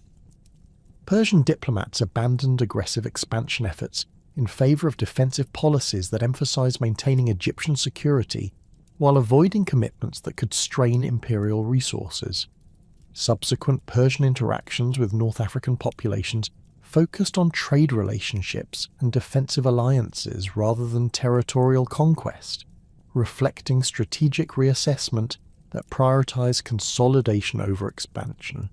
Persian naval policies in the eastern Mediterranean underwent revision as imperial planners recognised that coastal operations required different strategic approaches than the land-based expansion that had characterised earlier Achaemenid conquests. The Western expedition's failure demonstrated the limitations of conventional Persian military doctrine. When applied to regions where geographic and environmental factors favoured local populations with specialised knowledge and adaptive capabilities. Persian naval developments subsequently emphasized support for existing territorial holdings rather than expansion into new coastal regions where similar challenges might arise. The cultural impact of the Lost Army narrative extends far beyond its historical significance to encompass its role in literature, film, and popular culture as one of history's most enduring unsolved mysteries. Modern literary treatments of the story have explored themes ranging from military adventure to philosophical meditation on the nature of historical knowledge and the limits of human ambition. Authors including Michael Crichton and Wilbur Smith have incorporated the Persian expedition into novels that blend historical speculation with contemporary adventure narratives, introducing the story to audiences who might not encounter it through academic historical sources. Contemporary film and television productions have drawn upon the Lost Army narrative to create dramatic representations that emphasize mystery and adventure, while often sacrificing historical accuracy for entertainment value. These productions typically focus on treasure-hunting expeditions or supernatural explanations that appeal to popular audiences but perpetuate misconceptions about ancient Persian military capabilities and the actual historical circumstances surrounding the expedition's disappearance. Despite their historical limitations, these cultural products have maintained public interest in the story while encouraging archaeological investigations that continue to seek physical evidence of the expedition's fate. The enduring fascination with Cambyses' Lost Army reflects broader cultural interests in historical mysteries that combine elements of military adventure, archaeological discovery, and the romance of ancient civilizations. The story's appeal derives partly from its scale and the dramatic contrast between the Persian Empire's military reputation and the complete disappearance of a massive expedition without definitive explanation. Modern audiences find compelling the idea that advanced ancient civilizations could suffer catastrophic failures that left no clear historical record, creating space for speculation and imagination that pure historical facts might not provide. Archaeological interest in the Lost Army has intensified during recent decades, as technological advances have enabled systematic surveys of previously inaccessible desert regions, while improving analytical capabilities for interpreting discovered artifacts. Modern archaeological expeditions continue to investigate potential sites related to the Persian expedition, employing ground-penetrating radar, satellite imagery, and advanced dating techniques that provide unprecedented precision in identifying and analysing ancient remains. These investigations maintain scientific credibility, while appealing to popular interest in historical mysteries that combine adventure with legitimate scholarly research. The story's integration into educational curricula reflects its value as a case study that illustrates multiple aspects of ancient history, including military organization, imperial administration, environmental challenges, and the limitations of historical knowledge. Educational treatments of the Lost Army narrative provide opportunities to discuss source criticism, archaeological methodology, and the differences between historical facts and cultural interpretations that develop around dramatic events. The story serves as an effective introduction to Persian history, while demonstrating how ancient events continue to influence modern understanding of imperial power and its limitations. The Persian expedition's legacy ultimately transcends its immediate historical significance to represent broader themes about human ambition, environmental challenges, and the unpredictable nature of historical development that continue to resonate in contemporary discussions of military strategy and imperial policy. The disaster serves as a reminder that technological and organizational advantages cannot guarantee success when operating in unfamiliar environments that present challenges beyond conventional military preparation. Modern military planners studying historical precedents continue to reference the Persian expedition as an example of how environmental factors and logistical limitations can negate conventional advantages, making it relevant to contemporary strategic thinking. The story of Cambyses' Lost Army stands as one of history's most compelling mysteries, combining documented historical events with tantalizing gaps in the archaeological and textual record that continue to challenge scholars and capture popular imagination.